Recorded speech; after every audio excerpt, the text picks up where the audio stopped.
in San Francisco. Seeing a Waymo right through my 83-year-old dad's eyes, I saw the progress in a whole new light. Of course, he said he'd be more impressed if it worked on India's busy roads. Still working on that one, Dad. The talk of adoption. We have created tools like SynthID used by journalists and citizen fact-checkers globally to help verify the authenticity of the content you read and see. But no matter how bold we are or how responsible, we won't realize AI's full benefits unless we work together. Governments have a vital role that includes as regulators, setting important rules of the road and addressing key risks.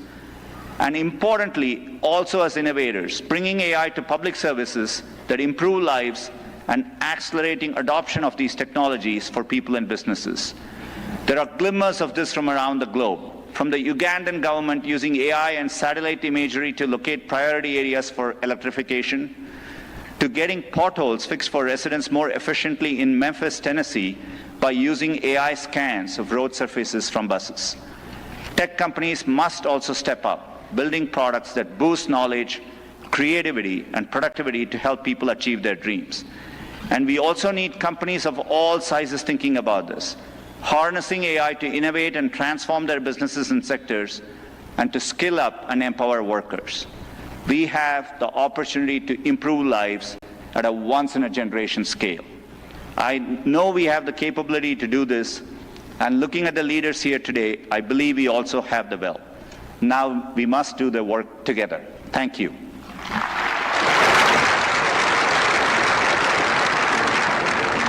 Thank you. Namaste. Thank you,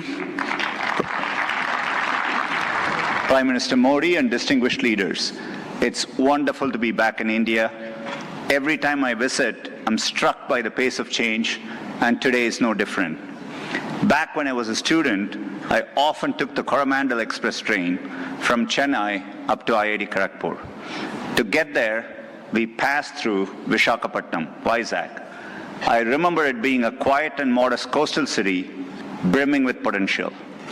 Now in that same city, Google is establishing a full-stack AI hub, part of our $15 billion infrastructure investment in India. When finished, this hub will house gigawatt-scale compute and a new international subsea cable gateway, bringing jobs and cutting-edge AI to people and businesses across India. Sitting on that train, I never imagined Vizag becoming a global AI hub. Just as I couldn't have imagined that one day I'd be spending time with teams figuring out how to put data centers into space. Or taking my parents for a fully autonomous car ride in San Francisco. Seeing a Waymo right through my 83-year-old dad's eyes, I saw the progress in a whole new light. Of course, he said he'd be more impressed if it worked on India's busy roads. Still working on that one, Dad. The talk of adoption. We have created tools like SynthID used by journalists and citizen fact-checkers globally to help verify the authenticity of the content you read and see. But no matter how bold we are or how responsible, we won't realize AI's full benefits unless we work together. Governments have a vital role that includes as regulators, setting important rules of the road and addressing key risks. And importantly, also as innovators, bringing AI to public services that improve lives and accelerating adoption of these technologies for people and businesses. There are glimmers of this from around the globe, from the Ugandan government using AI and satellite imagery to locate priority areas for electrification, to getting potholes fixed for residents more efficiently in Memphis, Tennessee, by using AI scans of road surfaces from buses. Tech companies must also step up, building. The dawn of knowledge is shining upon the world. One that is illuminating the paths to progress, inspiring dreams, fostering creativity, nurturing research and innovations. Now, it's your turn to step into that light. With Sharda University, the world is here. Where are you? The work together. Thank you.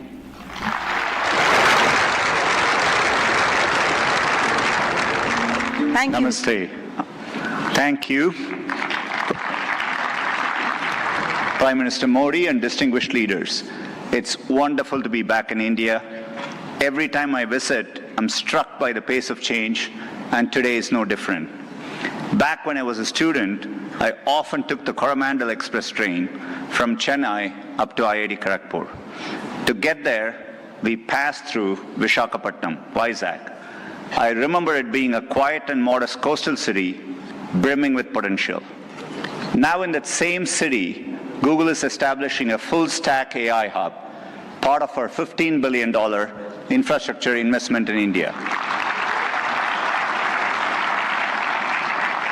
When finished, this hub will house gigawatt-scale compute and a new international subsea cable gateway, bringing jobs and cutting-edge AI to people and businesses across India. Sitting on that train, I never imagined Vizag becoming a global AI hub. Just as I couldn't have imagined that one day I'd be spending time with teams figuring out how to put data centers into space. Or taking my parents for a fully autonomous car ride in San Francisco. Seeing a Waymo right through my 83-year-old dad's eyes, I saw the progress in a whole new light. Of course, he said he'd be more impressed if it worked on India's busy roads. Still working on that one, Dad. The talk of adoption. We have created tools like SynthID used by journalists and citizen fact-checkers globally to help verify the authenticity of the content you read and see. But no matter how bold we are or how responsible, we won't realize AI's full benefits unless we work together. Governments have a vital role that includes as regulators, setting important rules of the road and addressing key risks. And importantly, also as innovators, bringing AI to public services that improve lives and accelerating adoption of these technologies for people and businesses. There are glimmers of this from around the globe. From the Ugandan government using AI and satellite imagery to locate priority areas for electrification, to getting potholes fixed for residents more efficiently in Memphis, Tennessee, by using AI scans of road surfaces from buses. Tech companies must also step up, building products that boost knowledge, creativity, and productivity to help people achieve their dreams. And we also need companies of all sizes thinking about this, harnessing AI to innovate and transform their businesses and sectors, and to skill up and empower workers. We have the opportunity to improve lives at a once-in-a-generation scale. I know we have the capability to do this, and looking at the leaders here today, I believe we also have the will. Now we must do the work together. Thank you.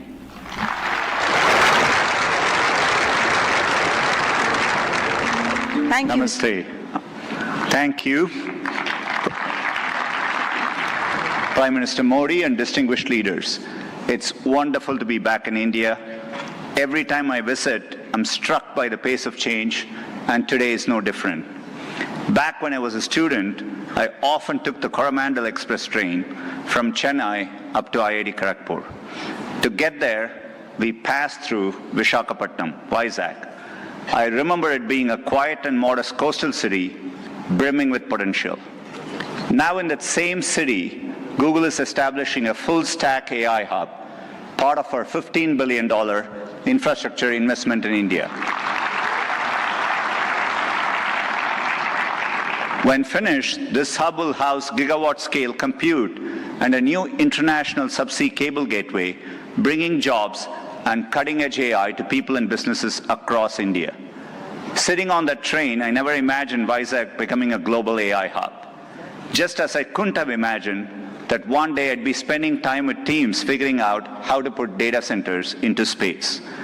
Or taking my parents for a fully autonomous car ride in San Francisco. Seeing a Waymo right through my 83-year-old dad's eyes, I saw the progress in a whole new light. Of course, he said he'd be more impressed if it worked on India's busy roads. Still working on that one, Dad. The talk of adoption. We have created tools like SynthID used by journalists and citizen fact-checkers globally to help verify the authenticity of the content you read and see. But no matter how bold we are or how responsible, we won't realize AI's full benefits unless we work together. Governments have a vital role that includes as regulators, setting important rules of the road and addressing key risks. and importantly, also as innovators, bringing AI to public services that improve lives and accelerating adoption of these technologies for people and businesses. There are glimmers of this from around the globe, from the Ugandan government using AI and satellite imagery to locate priority areas for electrification, to getting potholes fixed for residents more efficiently in Memphis, Tennessee, by using AI scans of road surfaces from buses. Tech companies must also step up, building products that boost knowledge, creativity, and productivity to help people achieve their dreams. And we also need companies of all sizes thinking about this, harnessing AI to innovate and transform their businesses and sectors, and to skill up and empower workers. We have the opportunity to improve lives at a once-in-a-generation scale.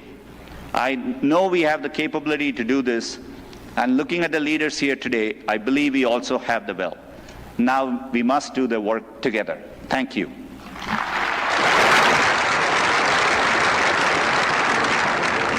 Thank you. Namaste. Thank you.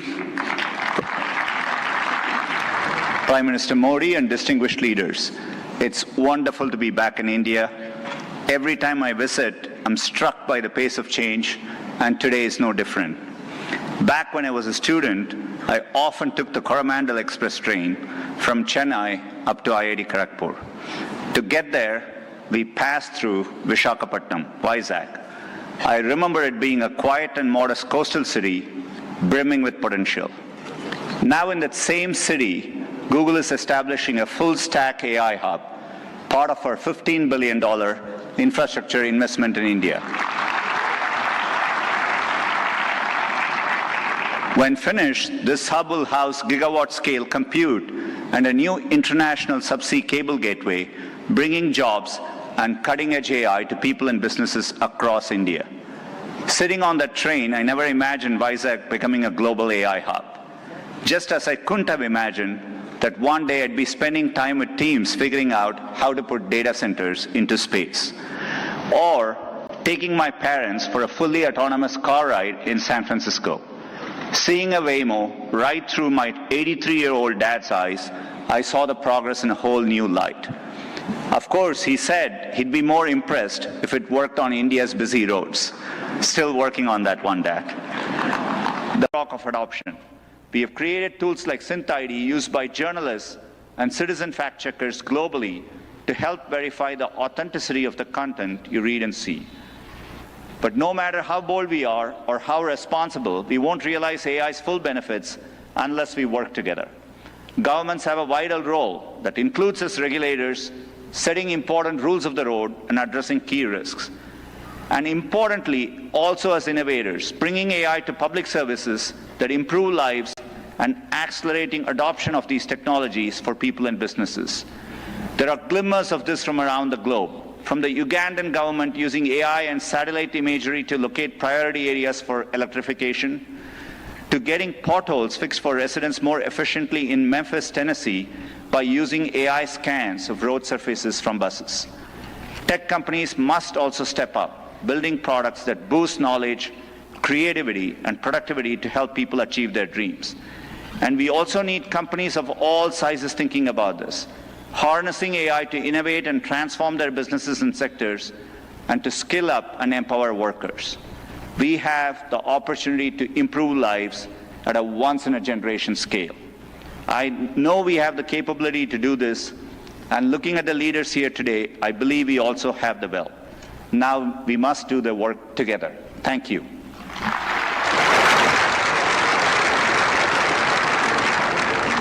Thank you. Namaste. Thank you.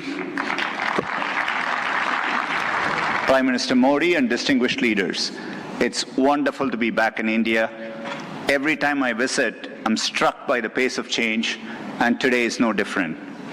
Back when I was a student, I often took the Coromandel Express train from Chennai up to IIT Kharagpur. To get there, we passed through Visakhapatnam, Vizag. I remember it being a quiet and modest coastal city brimming with potential. Now in that same city, Google is establishing a full-stack AI hub, part of our $15 billion infrastructure investment in India. When finished, this hub will house gigawatt-scale compute and a new international subsea cable gateway, bringing jobs and cutting-edge AI to people and businesses across India. Sitting on that train, I never imagined Vizag becoming a global AI hub. Just as I couldn't have imagined that one day I'd be spending time with teams figuring out how to put data centers into space. Or taking my parents for a fully autonomous car ride in San Francisco. Seeing a Waymo right through my 83-year-old dad's eyes, I saw the progress in a whole new light. Of course, he said he'd be more impressed if it worked on India's busy roads.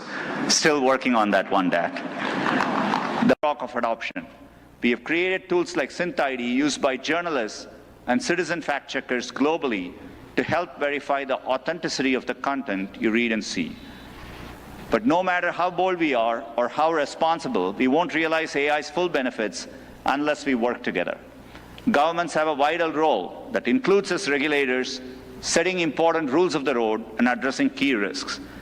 And importantly, also as innovators, bringing AI to public services that improve lives and accelerating adoption of these technologies for people and businesses. There are glimmers of this from around the globe. From the Ugandan government using AI and satellite imagery to locate priority areas. Background to digital tools, in a matter of few hours, could learn AI, could build products, could build marketing materials, campaigns, all in front of a global audience, and they did it in 4 hours.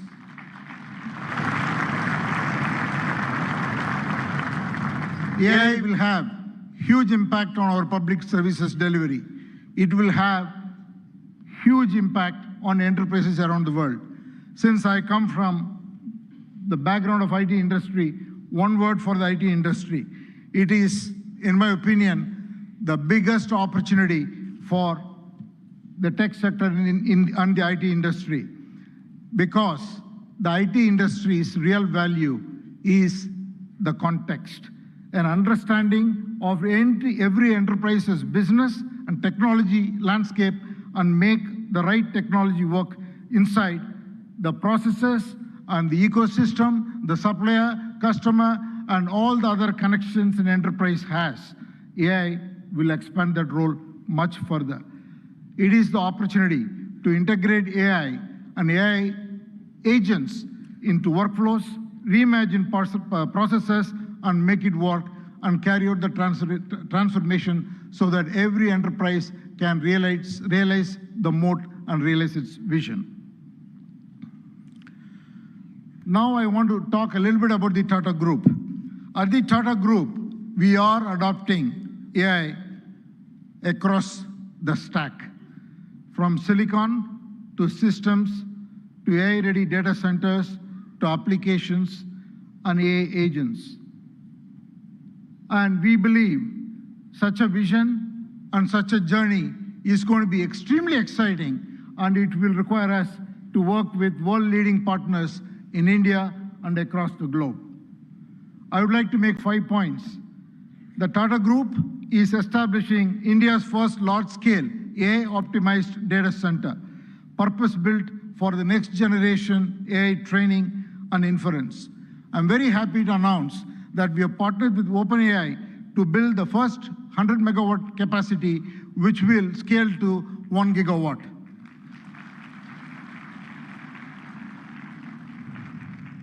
And we made an announcement with AMD yesterday where we will combine the world-class AI rack architecture with Tata's strength in infrastructure, engineering, power, and solution capabilities to create a sustainable high-density AI capacity in India for global standards.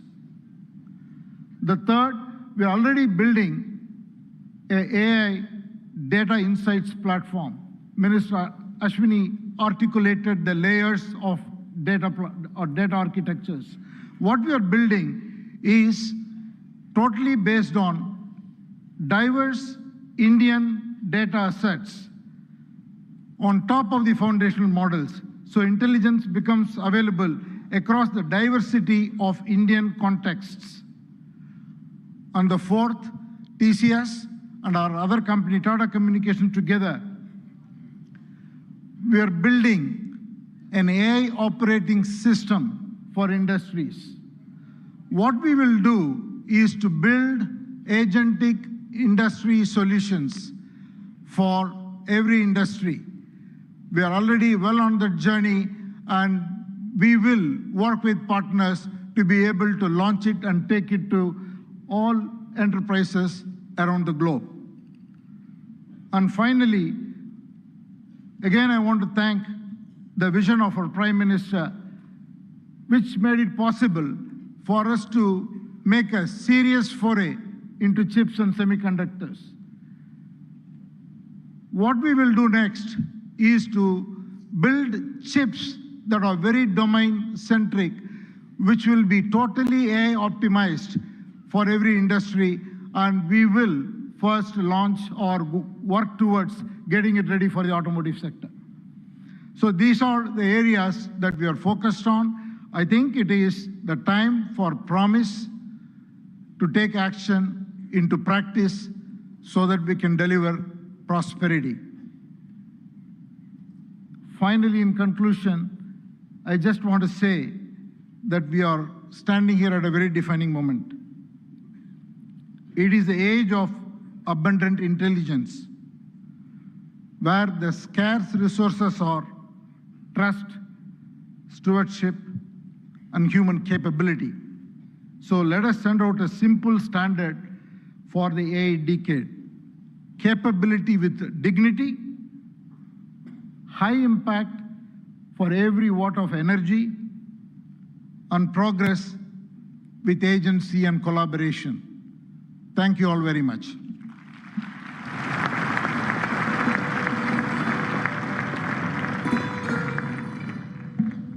Thank you, Mr. N. Chandrasekharan, for your forward-looking address. Excellencies, please join me in welcoming Mr. Dario Amodei, CEO of Anthropic, a pioneer at the forefront of artificial intelligence, as I request him to address the esteemed gathering. Please welcome Mr. Dario Amodei.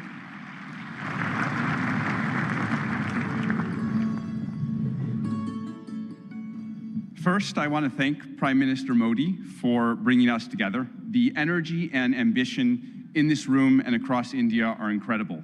I've been spending the last few days meeting with Indian builders and enterprises, and the energy to build together here is palpable, unlike anywhere else. This is the fourth AI summit we've held since the tradition was initiated at Bletchley Park back in 2023, which I still remember. And in those 2.5 years, the advances in the technology have been absolutely staggering. Along with those, the advances in the commercial applications and the societal and ethical questions around the technology have only grown more urgent. My fundamental view is that AI has been on an exponential for the last 10 years, and as part of a sort of Moore's law for intelligence, and that we are now well advanced on that curve, and there are only a small number of years for AI models surpassing the cognitive capabilities of most humans for most things. We're increasingly close to what I've called a country of geniuses in a data center, a set of AI agents that are more capable than most humans at most things and can coordinate at superhuman speed. That level of capability is something the world has never seen before and brings a very wide range of both opportunities and concerns for humanity. On the positive side, we have the potential to cure diseases that have been incurable for thousands of years, to radically improve human health, and to lift billions out of poverty, including in the global south, and create a better world for everyone. On the side of risks, I'm concerned about the autonomous behavior of AI models, their potential for misuse by individuals and governments, and their potential for economic displacement. India has an absolutely central role to play in these questions and challenges, both on the side of the opportunities and on the side of the risks. As a sign of our commitment, we just this week opened an office in Bengaluru and hired Irina Ghosh, who has spent who has spent 3 decades building businesses in India as our managing director for Anthropic India. We've also announced partnerships with major Indian enterprises this week, including Infosys and others. On the opportunities, one dynamic that we have observed is that technology and practices pioneered in India have historically set a standard for the global South and have helped to diffuse technology and humanitarian benefits through the global South. We're therefore we have been partnering with for several months, nonprofits such as the XSTEP Foundation, Pratham, and Central Square Foundation to use our models to advance digital infrastructure, education, agricultural efficiency, and health in the hopes of spreading AI's benefits across the global South, starting with India and diffusing out to the rest of the global South. We're also partnering with Karya and the Collective Intelligence Project to build evaluations and metrics of our model Claude's performance on India's many regional languages. On practical and locally relevant tasks, we'll benchmark like agriculture, legal tasks, and educational content. On the risks, India is the world's largest democracy and can be a partner and leader in addressing the global security and economic risks of the technology.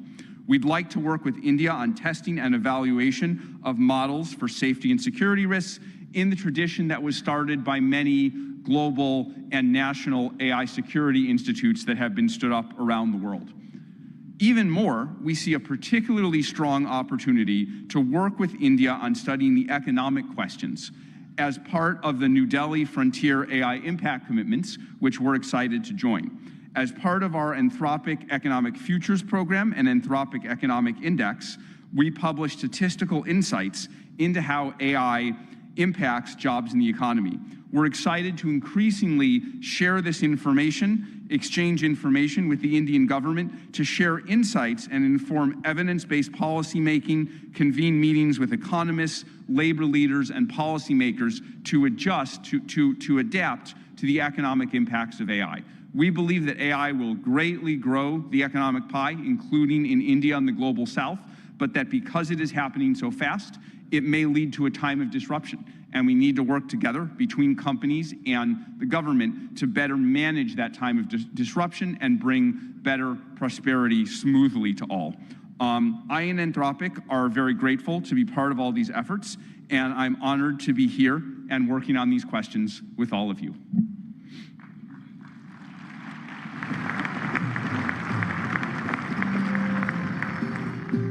Thank you, Mr. Dario Amodei, for that illuminating address. Ladies and gentlemen, it is our privilege now to welcome Shri Sundar Pichai, CEO, Alphabet and Google, for the keynote address.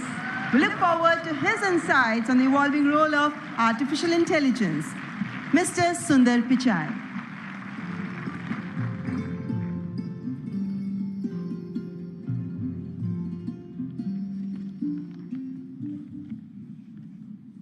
Namaste. Thank you, Prime Minister Modi and distinguished leaders. It's wonderful to be back in India. Every time I visit, I'm struck by the pace of change, and today is no different. Back when I was a student, I often took the Coromandel Express train from Chennai up to IIT Kharagpur. To get there, we passed through Visakhapatnam, Vizag. I remember it being a quiet and modest coastal city brimming with potential. Now in that same city, Google is establishing a full-stack AI hub, part of our $15 billion infrastructure investment in India. When finished, this hub will house gigawatt-scale compute and a new international subsea cable gateway, bringing jobs and cutting-edge AI to people and businesses across India. Sitting on that train, I never imagined Vizag becoming a global AI hub. Just as I couldn't have imagined that one day I'd be spending time with teams figuring out how to put data centers into space, or taking my parents for a fully autonomous car ride in San Francisco. Seeing a Waymo right through my 83-year-old dad's eyes, I saw the progress in a whole new light. Of course, he said he'd be more impressed if it worked on India's busy roads. Still working on that one, Dad. The progress shows what's possible when humanity dreams big. And no technology has me dreaming bigger than AI. It is the biggest platform shift of our lifetimes. We are on the cusp of hyper-progress and new discoveries that can help emerging economies leapfrog legacy gaps. But that outcome is neither guaranteed nor automatic. To build AI that is truly helpful for everyone, we must pursue it boldly, approach it responsibly, and work through this defining moment together. Why bold?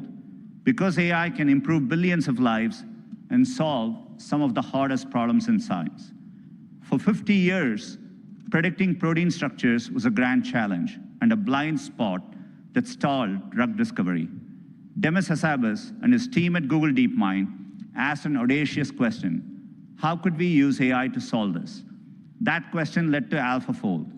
This breakthrough didn't just win a Nobel Prize, it compressed decades of research into a database that is now open to the world. Today, over 3 million researchers in more than 190 countries are using it to develop malaria vaccines, fight antibiotic resistance, and much more.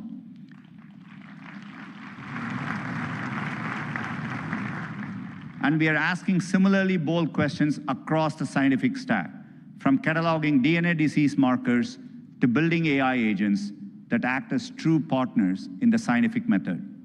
We must be equally bold in tackling problems in regions that have lacked access to technology.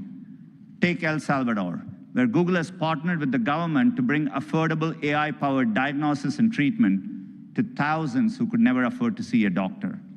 Or in India, where our work together is helping farmers protect their livelihoods in the face of monsoons. Last summer, for the first time, the Indian government sent AI-powered forecasts to millions of farmers, possible in part because of our neural GCM model. I see language inclusion as another exciting ambition. In Ghana, we are collaborating with universities and NGOs to expand research and open source tools across more than 20 African languages. We need this bold thinking in more places to tackle more problems across health, education, economic opportunity, and more. Technology brings incredible benefits, but we must ensure everyone has access to them. We cannot allow the digital divide to become an AI divide. That means investing in compute infrastructure and connectivity. I mentioned our Vizag investment, and we have others in Thailand, Malaysia, and more. We're also building a vast network of subsea fiber optic cables, including 4 new systems between the US and India, as part of our America-India Connect initiative announced yesterday. Responsibility also means navigating profound economic shifts. AI will undeniably reshape the workforce, automating some roles, evolving others, and creating entirely new careers. 20 years ago, the concept of a professional YouTube creator didn't exist. Today, there are millions around the world. Training is crucial. We have trained 100 million people in digital skills, and our new Google AI professional certificate will help people master AI in their jobs, available globally. Finally, trust is the bedrock of adoption. We have created tools like SynthID used by journalists and citizen fact-checkers globally to help verify the authenticity of the content you read and see. But no matter how bold we are or how responsible, we won't realize AI's full benefits unless we work together. Governments have a vital role that includes as regulators, setting important rules of the road and addressing key risks. And importantly, also as innovators, bringing AI to public services that improve lives and accelerating adoption of these technologies for people and businesses. There are glimmers of this from around the globe, from the Ugandan government using AI and satellite imagery to locate priority areas for electrification, to getting potholes fixed for residents more efficiently in Memphis, Tennessee, by using AI scans of road surfaces from buses. Tech companies must also step up, building products that boost knowledge, creativity, and productivity to help people achieve their dreams. And we also need companies of all sizes thinking about this, harnessing AI to innovate and transform their businesses and sectors, and to skill up and empower workers. We have the opportunity to improve lives at a once-in-a-generation scale. I know we have the capability to do this, And looking at the leaders here today, I believe we also have the will. Now we must do the work together. Thank you.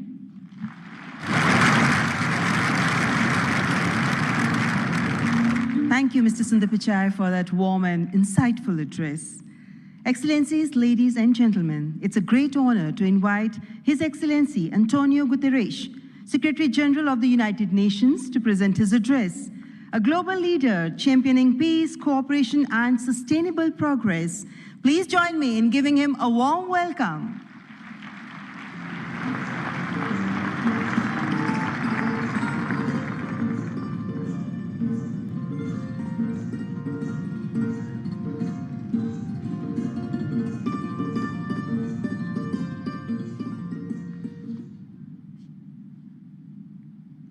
Prime Minister Modi, thank you for your kind invitation and congratulations for India's leadership organizing the first AI summit in the Global South.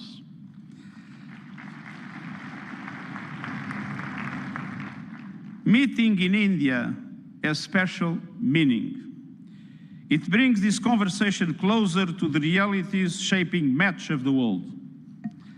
Because the future of AI cannot be decided by a handful of countries or left to the whims of a few billionaires. Last year, the UN General Assembly took two decisive steps. First, creating an independent international scientific panel on AI. And I'm happy to announce that the panel has now been appointed. These 40 leading experts from across regions and disciplines embody a clear message. AI must belong to everyone. We must replace hype and fear with shared evidence and close knowledge gaps. I urge member states, industry and civil society to contribute to the panel's work. Second, launching a global dialogue on AI governance within the United Nations, where all countries, together with the private sector, the academia, and the civil society, can have a voice. We need guardrails that preserve human agency, human oversight, and human accountability. And the first session of the dialogue in Geneva in July will give every country and every stakeholder a voice to align efforts, uphold human rights, and prevent misuse, and to advance our common safety measures, the foundation of interoperability. That builds trust across borders for regulators and businesses, and turns compatibility into opportunity. Your discussions here will culminate in the global dialogue. But without investment, many countries will be locked out of the AI age. AI must be accessible to everyone. That is why, encouraged by the General Assembly of the United Nations, I'm calling for a global fund on AI to build basic capacity in developing countries. Skills, data, affordable computing power, and inclusive ecosystems. Our target is $3 billion.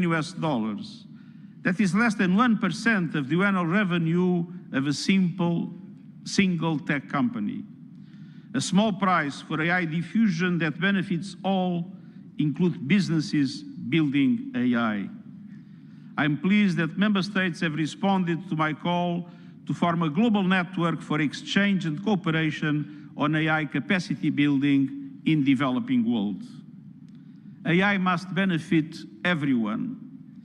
Done right, AI can advance sustainable development goals, accelerate breakthroughs in medicine, expand learning opportunities, strengthen food security, bolster climate action and disaster preparedness, and improve access to vital public services. But it can also deepen inequality, amplify bias, and fuel harm. As AI's energy and water demands soar, data centers and supply chains must switch to clean power and shift costs to vulnerable communities. We must invest in workers so AI augments human potential, not only replaces it. And AI must be safe for everyone. We must protect people from exploitation, manipulation, and abuse. No child should be a test subject for unregulated AI. Excellencies, the message of this summit is simple. Real impact means technology that improves lives and protects the planet. So let's build AI for everyone with dignity as the default setting. Thank you.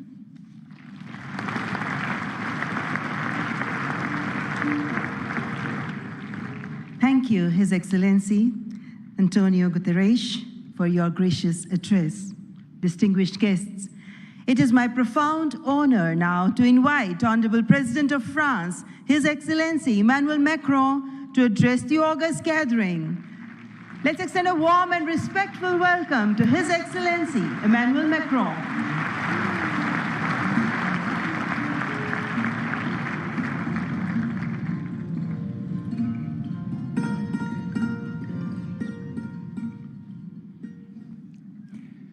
Mr. Prime Minister, dear Narendra Modi, Head of State and Government, Ministers, Ambassadors, CEOs, ladies and gentlemen, Namaste.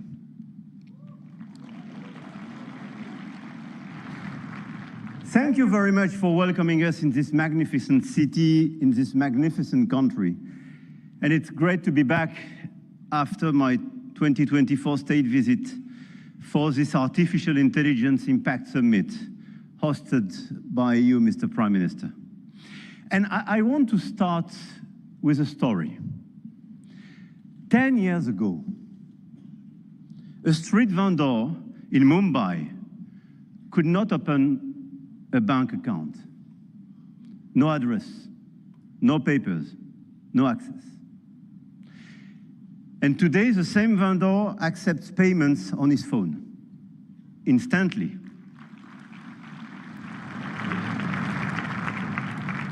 Instantly, for free, from anyone in the country. That is not just a tech story. That is a civilization story.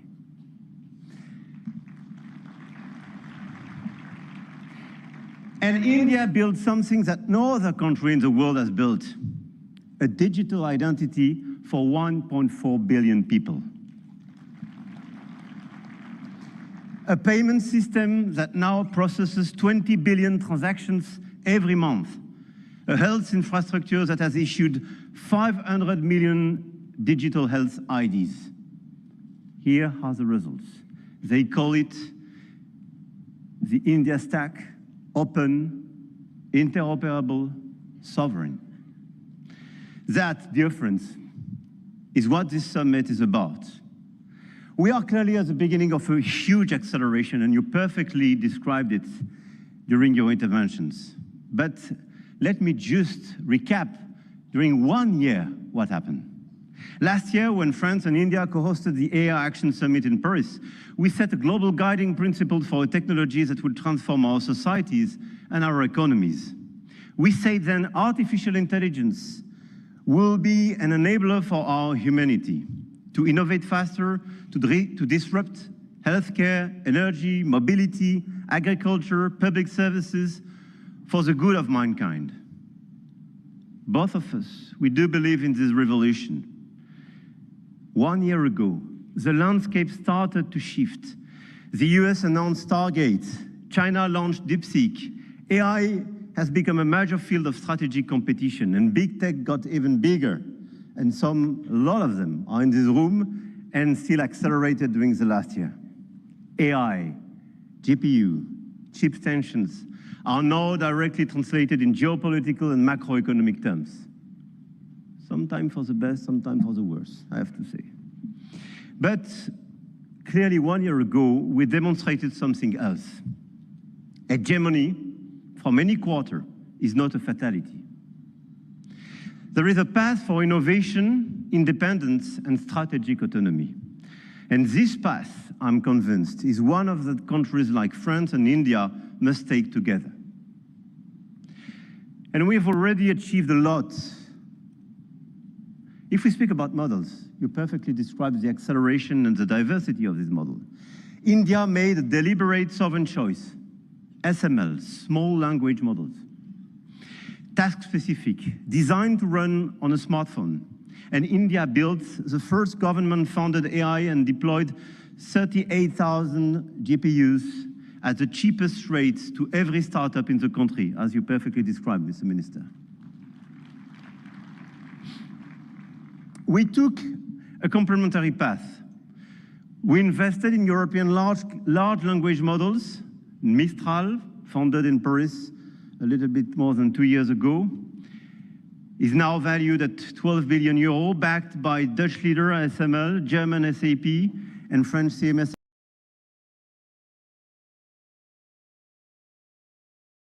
Systems becoming increasingly capable almost week by week. So this is obviously an amazing opportunity that we should all grasp, economic and productivity, as well as in the sciences.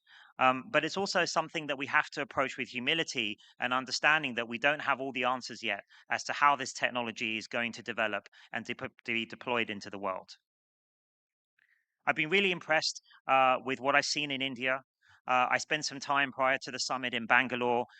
We have a really big office there, Google and DeepMind, a great research office where we do some really critical research that we then bring to our products and our technologies around the world in areas like efficient models, continual learning, and multilingual capabilities. I also had time to give a talk at the Indian Institute of Science at Bangalore, and I was incredibly impressed by the students and the faculty there, their enthusiasm and their energy for AI, and their ideas for how to use AI to improve India standing in the world, and to also seize all the new economic opportunities and scientific opportunities that AI opens up. It was incredibly impressive to see the energy around the country. And I think that India will indeed be a powerhouse for AI across the globe. We have many partnerships. Sundar, you heard Sundar announce many Google partnerships that we have with India. I'm especially proud of our deep partnership with Mr. Ambani and the Reliance Jio group to bring intelligence to everyone in India with our Gemini foundation models in partnership with Reliance. So we hope to build on that in the next few years. So if I was to try and quantify what's coming down the line with the advent of AGI, I think it's going to be one of the most momentous periods in human history, probably something more like the advent of fire or electricity. One way maybe we can quantify that is, I think it's going to be something like 10 times the impact of the Industrial Revolution, but happening at 10 times the speed, probably unfolding in a matter of a decade rather than a century. So really, this is an enormous amount of change is going to come, and it's still to be written how we can make that beneficial for the whole world. And I think the main way we should try to do this is by taking a scientific approach, using the scientific method to understand what the capabilities of these systems are, to build good guardrails and monitoring systems, to understand more deeply what these systems are capable of and how we can make sure that they serve the purposes that we want. And then, of course, simultaneously, we also have to be bold to grasp these new opportunities to advance science and medicine and to improve human health and the human condition that society and the globe badly needs. So I think we've got to try and navigate this moment very carefully, very thoughtfully. And if we do so, I'm very optimistic that we'll usher in a great new era. But of course, this can't just be left to technologists. And that's why summits like this are really important, to bring together all parts of society, the technologists that are building it, the scientists that are building it, governments and how to deploy it for the best use of their citizens, but also artists, social scientists, and philosophers. We need to bring all of these debates into the tent to understand how we should navigate this next period in human history. And I think summits like this, international summits like this, are critical to encourage this kind of international dialogue and cooperation. And if we get this right, these next steps right, I think we can usher in a new golden era of scientific discovery and improve the lives and health of everyone in the world. Thank you.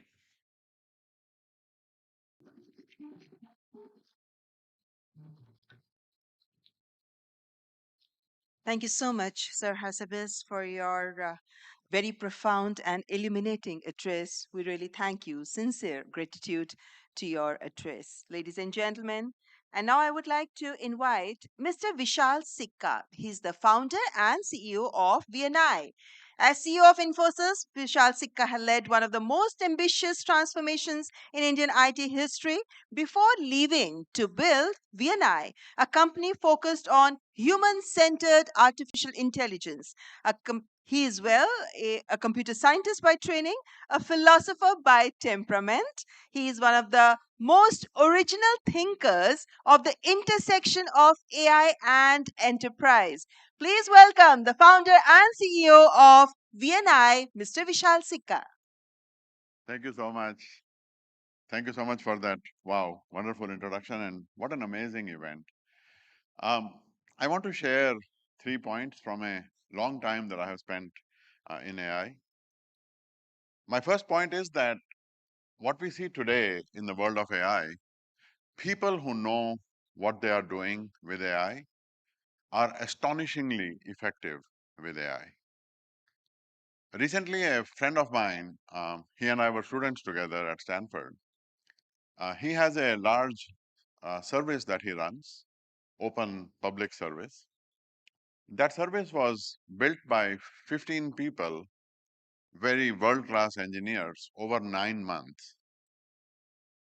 Recently, he rebuilt that service entirely by himself in 14 days using one of the generative AI coding tools. So if you are counting, that is about a more than 250 times improvement in productivity. Now, he's a genius, and not everyone gets a 250 times productivity gain.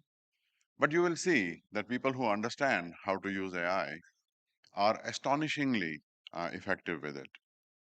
And I had a similar experience recently with a customer of mine who is a distributor of home goods. And one of their main suppliers shut down their factories in one of their countries. And they did analysis using our product, all kinds of simulation scenarios. And over a few days, they reached the decision that they need to exit that country entirely. I asked him, such a monumental decision to get out of an entire country, how long would that have taken you before? And he said, easily it would have taken a year. And it would have involved heavy duty consultants and things like that. So we now have instant access to knowledge in any language, a condensation of things that we can present in any way. It is an incredible power. And yes, it is deeply disruptive to the ways that we have worked before, the way that we have done things in the past. But at the same time, and even more importantly, we can do unprecedented things with this, things that we could never do before. So this astonishing effectiveness, and Joshua referred to this as a jagged frontier, it is not uniform. Not everyone sees this. So that's my second point. Being effective with AI requires not only a knowledge of AI itself, but understanding its limitations and how to overcome those limitations. There is a huge gap between LLMs and the business users inside enterprises especially, and how to bring value to those users. And overcoming that gap is where a lot of value creating opportunity is. Bridging that gap requires delivering correct systems, trusted, verifiable, reliable systems that deliver value to people. My own company works in this area, a layer that sits above the language models and delivers value to business users while ensuring correctness and things like that. When we overcome that gap, we can deliver massive value. Mukesh bhai talked about it just now. We can transform every existing system, legacy systems, enormous complexities inside enterprises can be removed, industries can be transformed. We can give end users wings, we can amplify them to deliver things that were not possible to do before, or in the best case, it required professionals to do this. Doing that also requires not just overcoming the limitations of AI, but also imagination to see what is not there, to see what is possible. India has all of this in great abundance. The Honorable Prime Minister has called for 1 billion entrepreneurs, people who can overcome these and deliver value using AI. And I think this is exactly what the world needs and what India has the potential for. My third point is that we not only have to master today's AI, but we have to leapfrog it. AI today has enormous limitations. I have worked in AI for the last 38 years. You know, one of our scriptures is Bhaj Govindam. It was written by the Shankaracharya, and it has a beautiful line. Samprapte sannihite kale, nahi nahi rakshati, dukrin karane. What it means is that when you are faced with a life or death situation, the knowledge of a book does not help you. Knowledge without wisdom does not save us. That wisdom comes from living, from doing, from being in the world. AI today has plenty of limitations. Joshua mentioned hallucinations. That's one of the main issues blocking the use of AI in enterprises. But beyond hallucinations, understanding the world, understanding physical activities, the physical movement, this is one of the next frontiers. Safety of AI, and the Honorable Prime Minister talked about this today, is an existential issue. Swarms of agents can be made to do completely reckless things, and we don't yet have ways to understand or deal with this. And Joshua and Demis also talked about this. We have to solve this issue. We have to deliver AI that is safe. We have done this with nuclear power for the last 80 plus years. We can and we must do this with AI. Energy is another one of these issues. Where I live in California on Highway 101, just north of San Tomas, I drive by there every time I go to see my dad. There is a massive data center that is coming up. It's 720 megawatts. And this idea that I write a prompt and these gazillion GPUs blast into existence to produce a response, and then I make a tiny change to that prompt and then I do that again, it just seems like a completely absurd idea, especially to someone who has been around AI for such a long time. I have, thanks to the Ministry of IT, Honorable Ashwini Vaishnavji, I have a colleague who has been accompanying me throughout this conference. And he told me that yesterday he walked 32,000 steps. And I asked him, what did you eat? And he said, I ate 2 burgers. Shubham, if you're here, 2 burgers. You know, we normally eat 2,000 calories in a day. That's about a 100-watt light bulb, like less than one of these light bulbs. And out of that, our brain, our nervous system is maybe 15, 20 watts. That's like when your laptop is in sleep mode, it takes more power than that. So there are many zeros still to be removed from these models, and the models themselves have to be removed. So I think that there is a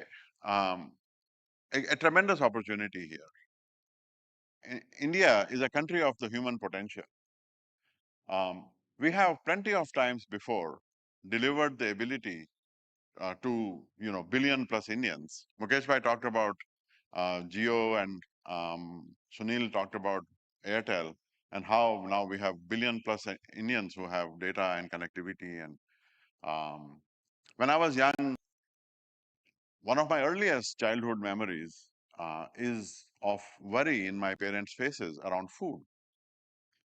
They used to tell stories of how there was a shortage of food. And then the Green Revolution happened, and India is now one of the largest exporters of food in one generation. So I think that when you look at the time of intelligence, it is not only an opportunity to learn about this technology, to learn to master this technology, to understand its limitations, but to leapfrog that and to build the next generation of it.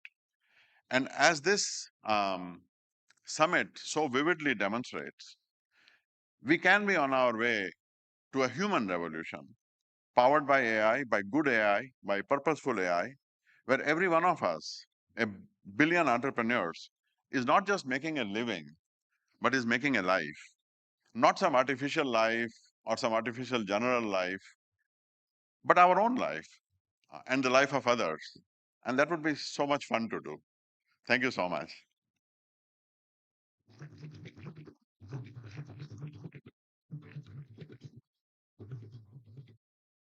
Thank you so much, Mr. Sika, for your profound and very interesting remarks. And of course, your work at VNI also exemplifies the transformative potential of artificial intelligence. And with this movement on the stage, you can make out that now we are heading into a fireside conversation. And well, this would be a remarkable conversation we're going to have with Mr. Nandan Nilekani, co-founder and chairman Infosys, and Dario Amodei, founder of Anthropic.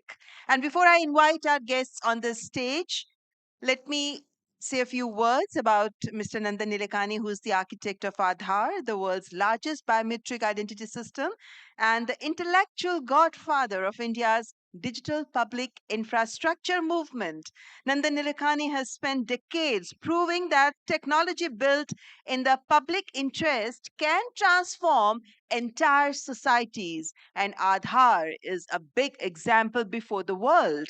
His thinking on artificial intelligence and open digital ecosystems is essential reading for anyone serious about this field. So, ladies and gentlemen, I would now invite Mr. Nandan Nilekani and Mr. Dario Amode for this conversation, which is being moderated by Mr. Rahul Mathan, partner Tri Legal.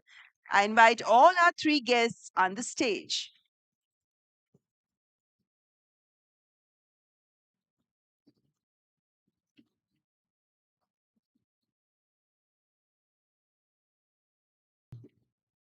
Please welcome our guests on the stage. Thank you.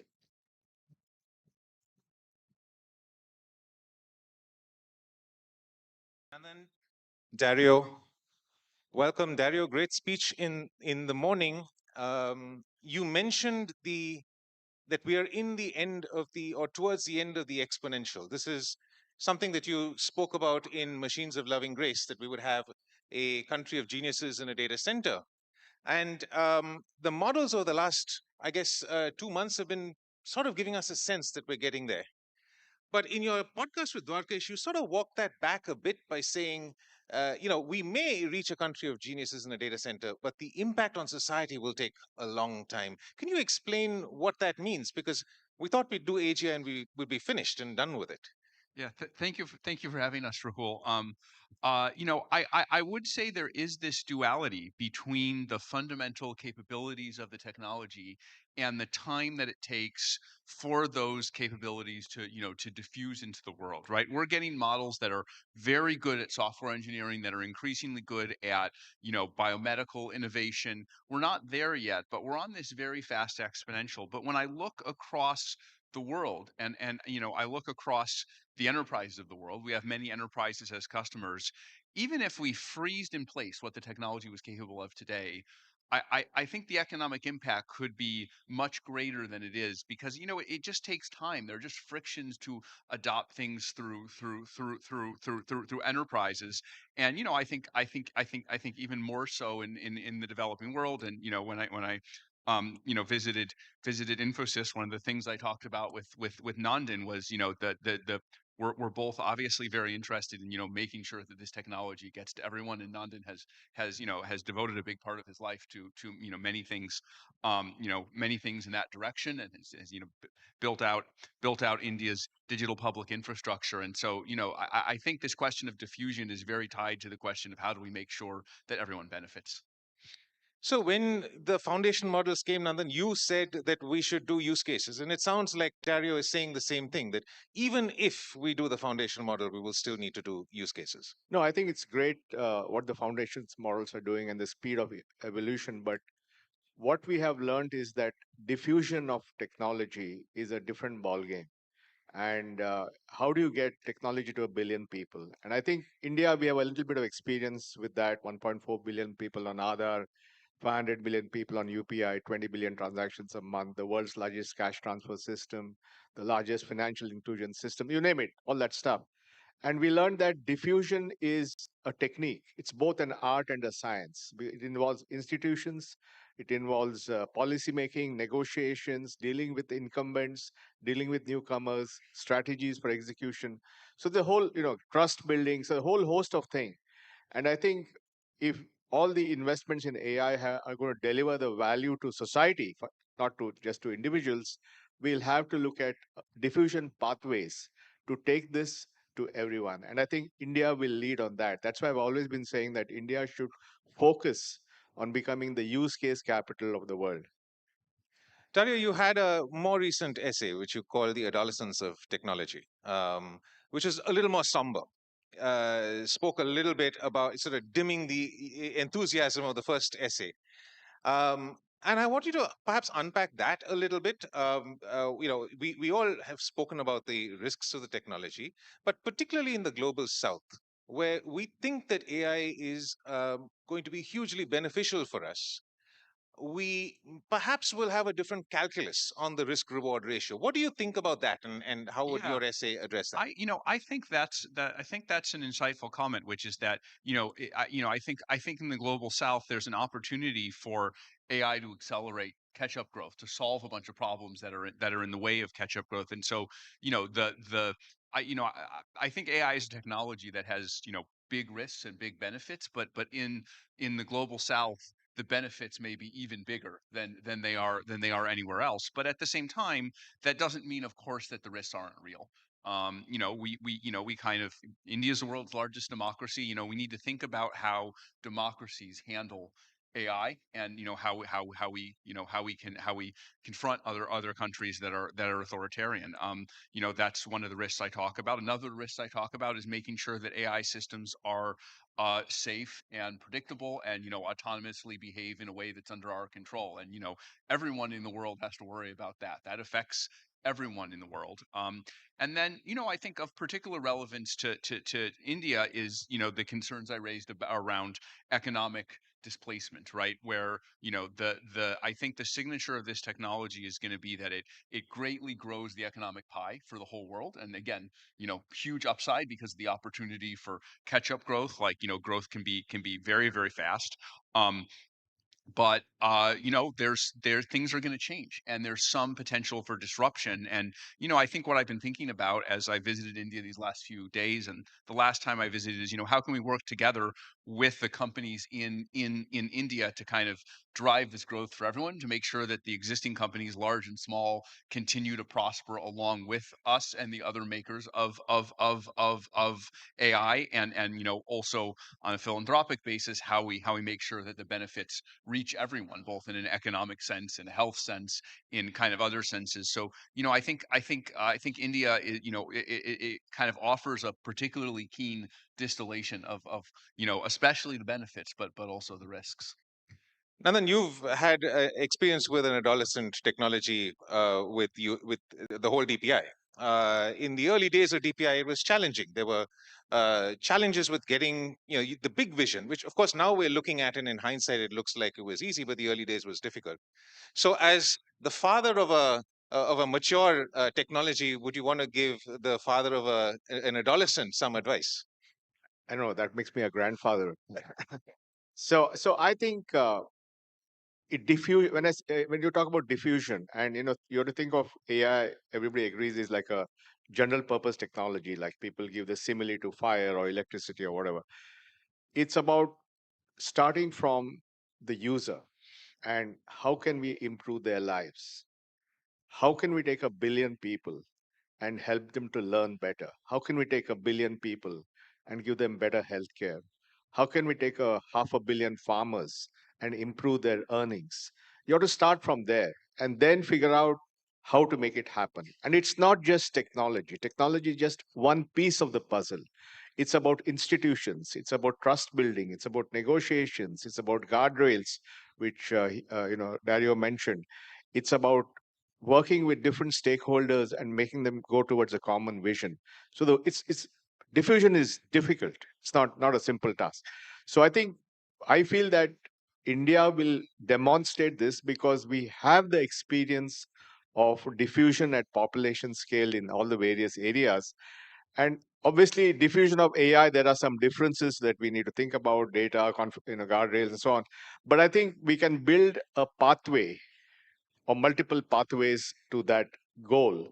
And that will show the world. Because I believe right now in AI, there's a race to the top and a race to the bottom. And the race to the bottom is faster than the race to the top.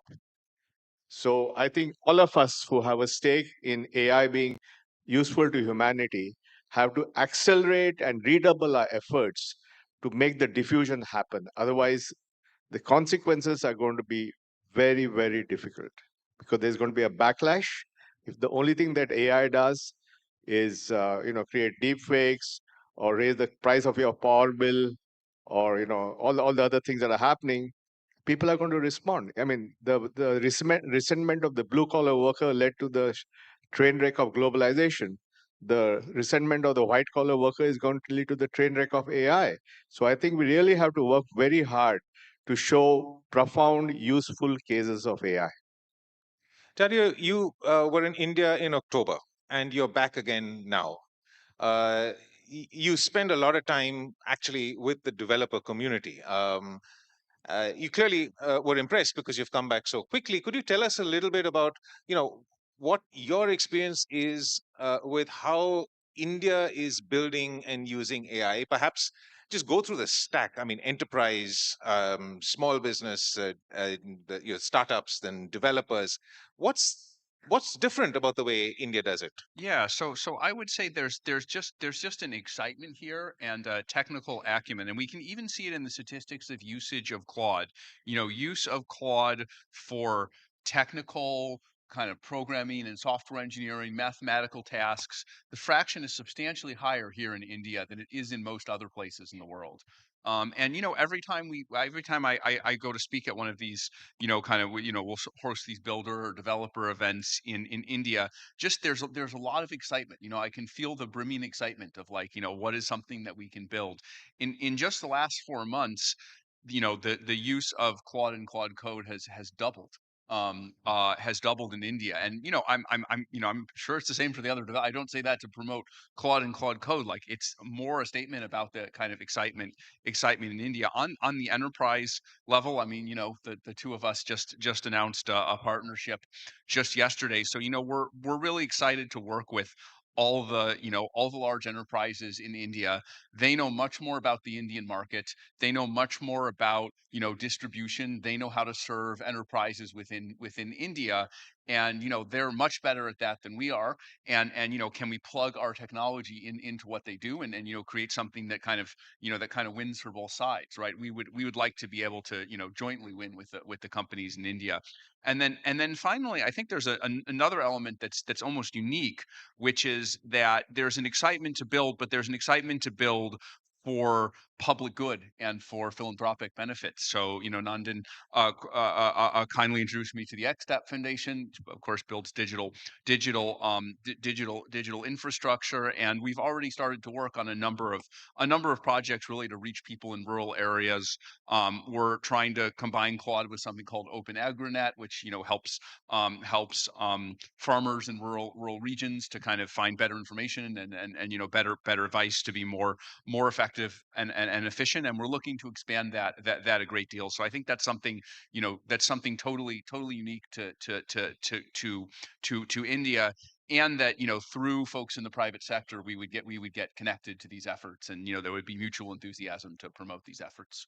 And you, of course, have an office. You've declared a managing director, but actually, more importantly, Sonnet 4.6, which dropped yesterday, very inconveniently, so I couldn't try it, apparently is doing very well on 10 Indic languages. So there seems to be a bit of a focus in your development as well on India.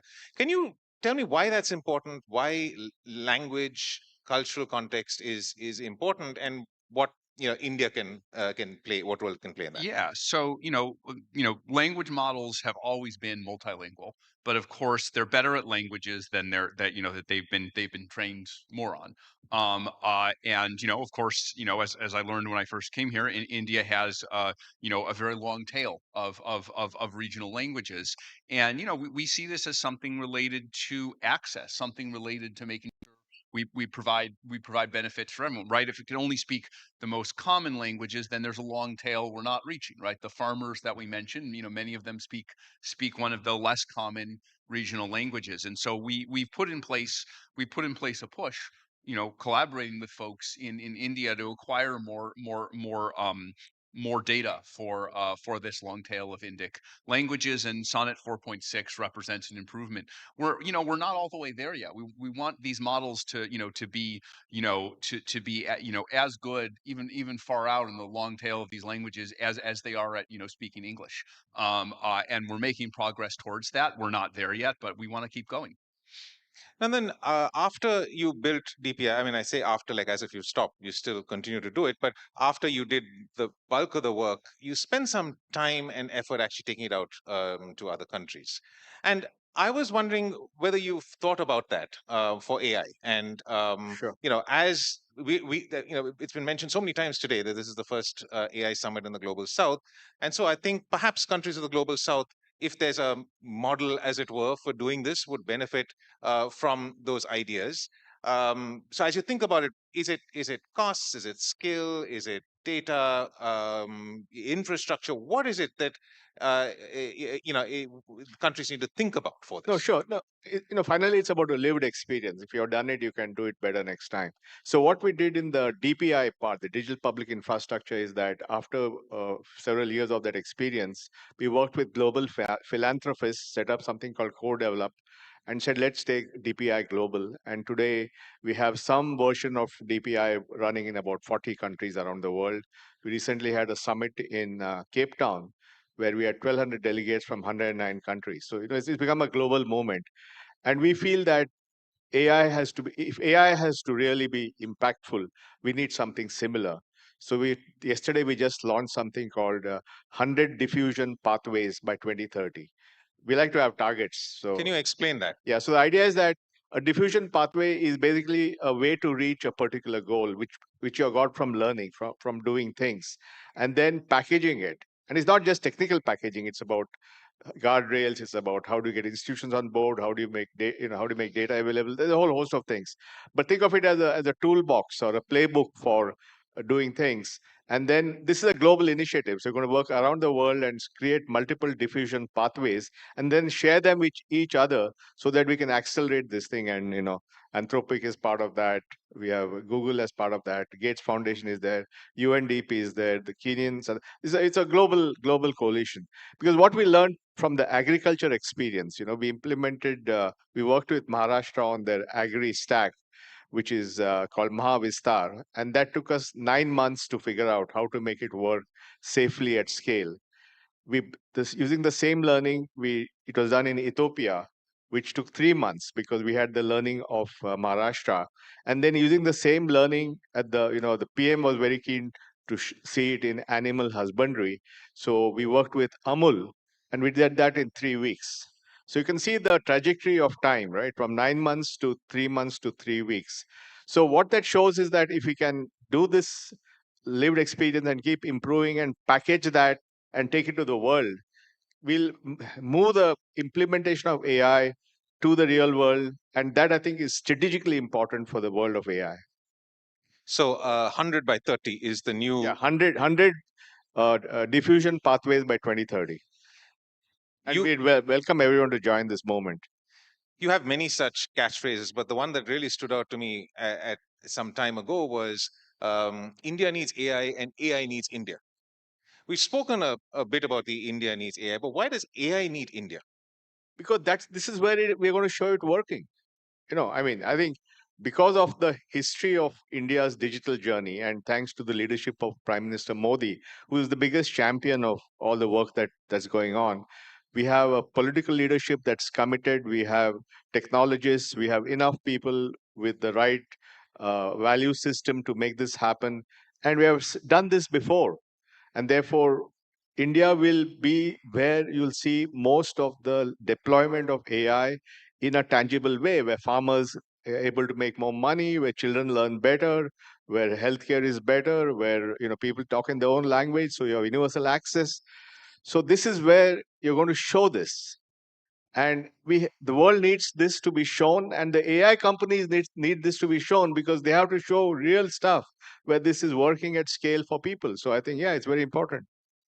Dario, if I can ask you, if you were to rewrite Machines of Loving Grace, which is a beautiful 20,000 word or something essay, for India, if you were to think about, what is that utopic vision of what AI could be for India, what would it be? I mean, obviously not 20,000 words, but whatever few ideas you could have now. Yeah, I mean, I think a lot of what was there was universal, but there are some things that I would accentuate that are possible when you have such a large population for running, running this kind of large possibility of experiments, right? You have here a very large population for kind of studying and improving human health.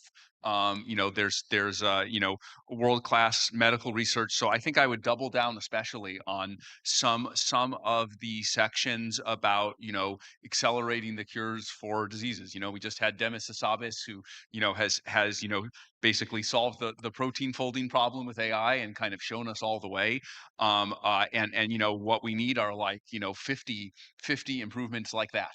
And the hope is working together between the AI developers and the folks who diffuse AI and do the actual medical research. Can all of us working together between the AI companies and folks in India really accelerate progress. I would also say accelerating the rate of economic development. There is so much technical potential and technical adeptness in India.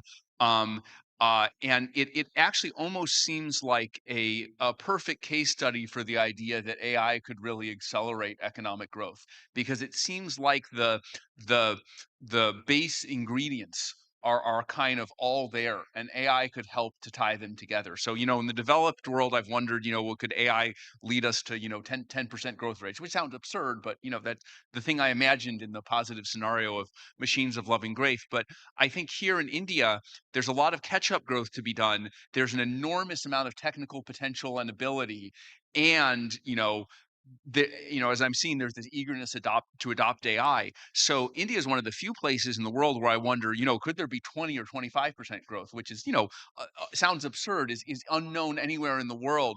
But as I think about this, it kind of stacks all the factors for a very bullish picture of how that growth could happen. So, I could imagine being in India being one of the countries in the world that most embodies this. Certainly, the large country that most embodies this. And Nandan, with all of these things, there needs to be some unlock. So if you were to advise governments of the world, governments of India, governments of the global south, what should they do to unlock this 20-25% growth that Dario dreams of? I don't know about India? 25 and all that. If I get 10, I'll be happy. But I think there are a number of things. Obviously, I think people before have talked about the need to create massive compute. We need to bring in the models. I think the focus has to be on inclusion. I think this AI has to carry everybody. Everybody must feel it. Everybody must benefit from it.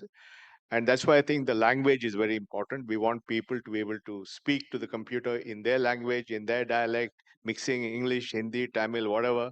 That needs to be done. I think that's a big thing. And then I think making agents work for people.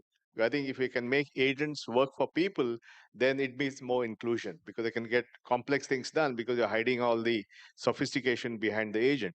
So I think there are a lot of things we can do, you'll see now in the coming years. We already have 3 or 4 examples in agriculture, in healthcare, in language, in education, in electricity. We have a very good example of P2P trading. So I think all these are examples of how AI will actually benefit people. And then I think, as to Dario's point, India is a country which is very positive about technology in general and AI in particular. And we need to take advantage of that and not let them down by giving them truly transformative applications using AI, which you will see in the next 2 to 3 years. Nandan, Dario, thank you so much. What a lovely conversation. Thank you. That's great.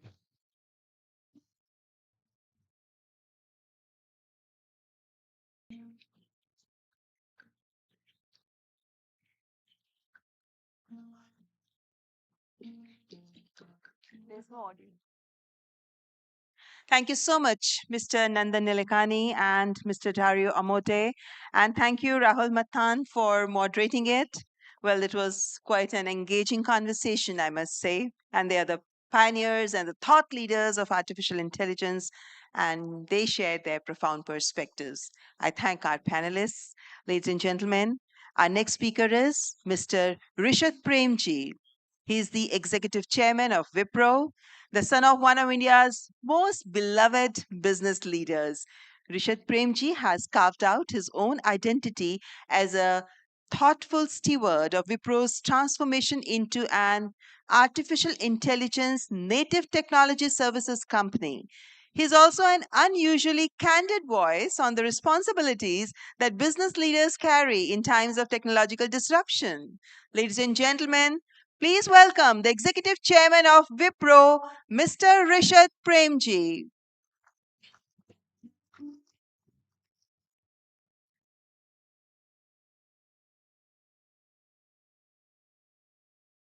A warm welcome once again. That's Mr. Rishad Premji.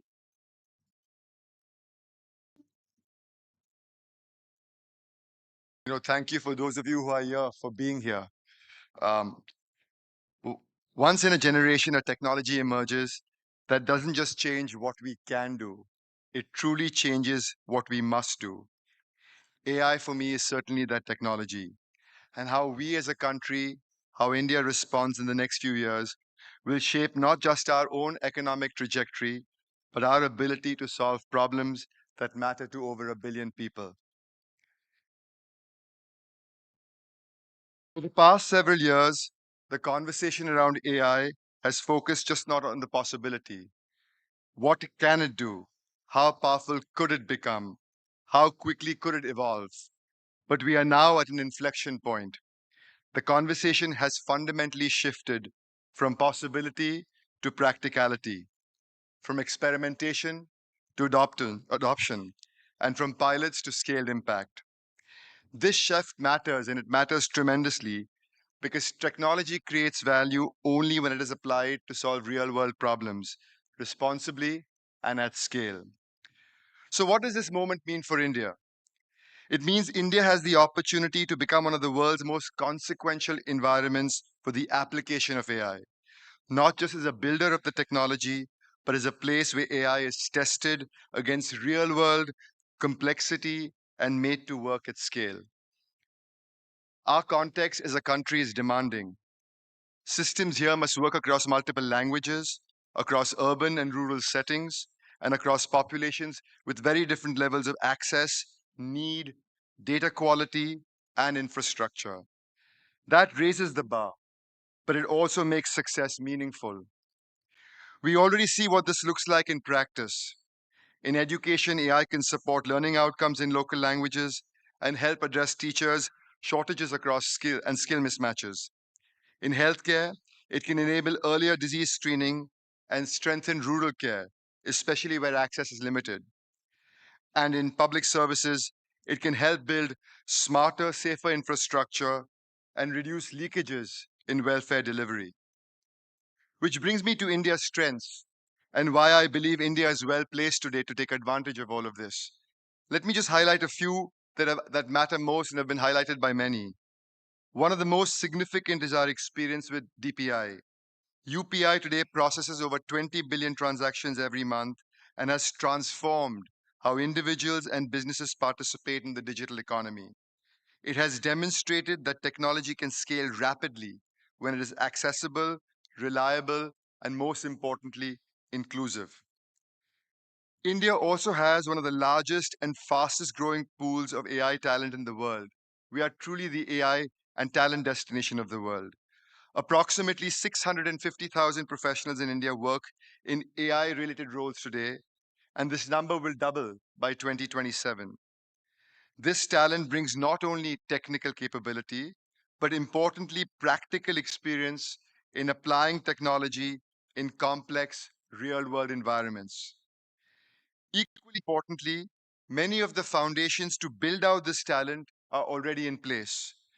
Government initiatives to train 10 million young people in AI, along with industry partnerships with universities, are expanding access to practical, job-ready training. Curricula is evolving, and people are giving opportunities as apprenticeships to get exposure to real-world applications. This capability is reinforced by a vibrant innovation ecosystem. India is home, as many of us know, to the world's third largest technology startup base, including more than 4,000 startups in the deep tech and AI space. Together, these companies are helping translate technological capability into practical, real-world applications. We are already seeing what this looks like on the ground. In agriculture, for example, farmers across Karnataka, Maharashtra, Telangana, AP, and Punjab are using AI systems trained on satellite imagery and local crop data. These systems provide early pest alerts and in some regions have reduced crop losses by nearly 25%. In small commerce, artisans in Gujarat, Tamil Nadu, and UP are using AI-related platforms connected to open networks. Products are automatically cataloged, descriptions translated across languages, prices optimized, and logistics coordinated, allowing small sellers to reach markets that were once out of reach. And we are also seeing deliberate investments in the future.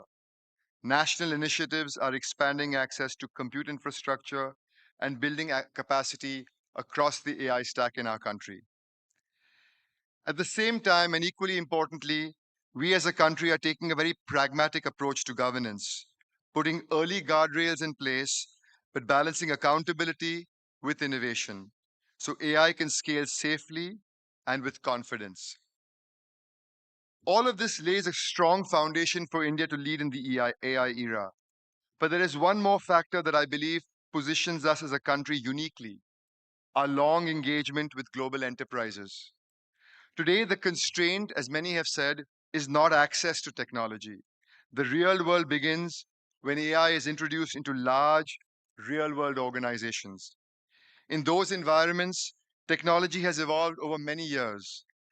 Application landscapes are complex, data is fragmented, workflows are siloed, processes vary across geography, business units, and regulatory regimes.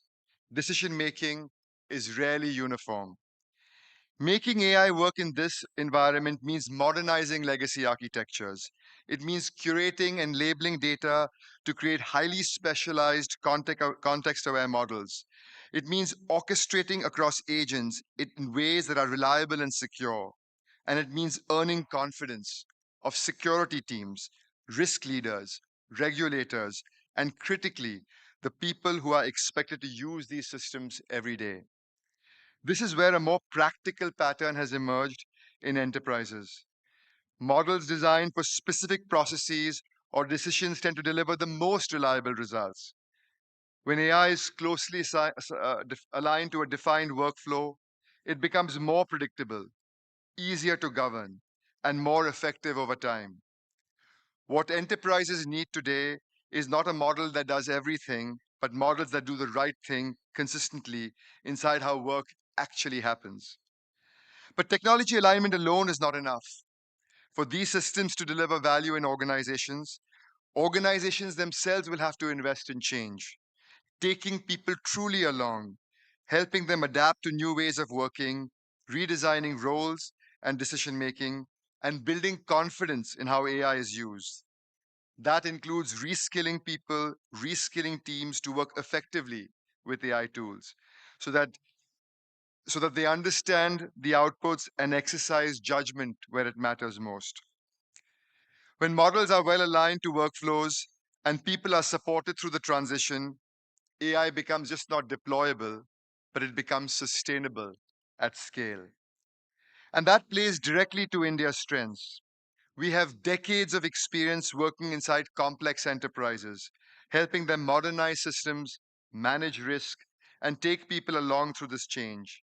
And that works in environments like these is not just deployable, it is resilient, responsible, and truly scalable.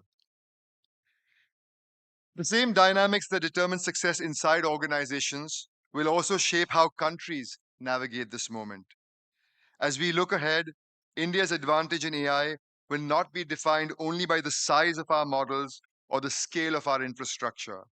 It will be defined by the choices we make about where we apply AI, how we diffuse it, how responsibly is it deployed, and whether we can translate capability into real impact for governments, citizens, and enterprises.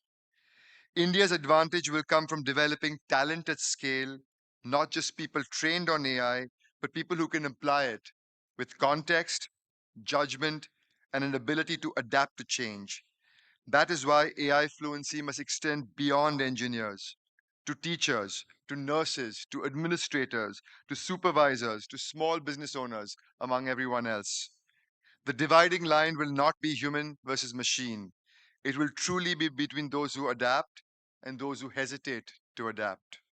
Technology shifts inevitably create uncertainty, but for countries that act decisively, they also create opportunity.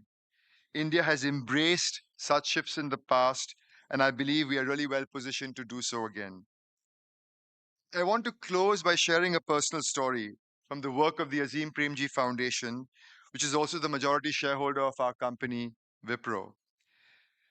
India sees 2.7 million tuberculosis cases every year, making it one of the country's most serious public health challenges. Early detection is essential, but confirming TB often requires patients to travel to distant public hospitals for sputum or molecular tests. For many, the real barrier is not medical capability, but it is access. To address this, our foundation is running a pilot in a rural community in Tamil Nadu. Community health workers carry portable X-ray devices directly to people's homes. AI analyzes the X-rays instantly and identifies signs consistent with TB, enabling that early screening and faster referral without requiring patients to travel. If successful, this approach can help detect TB earlier and extend the reach of healthcare into communities that need it most. With a national doctor to population ratio of roughly 1:800 and even deeper shortages in rural India, AI does not replace care. It multiplies scarce expertise infinitely. The same last mile challenges exist across other countries in continents of Asia, Africa, and Latin America, home to more than 4 billion people. Solutions that work here in India at scale, low cost, multilingual, and resilient, can travel far beyond our own borders. If we can do that, India's contribution can be vast, not just in building AI, but in applying it to solve problems for enterprises, for our own country, and for the world at large, thoughtfully, inclusively, and with impact at scale. Thank you for listening to me.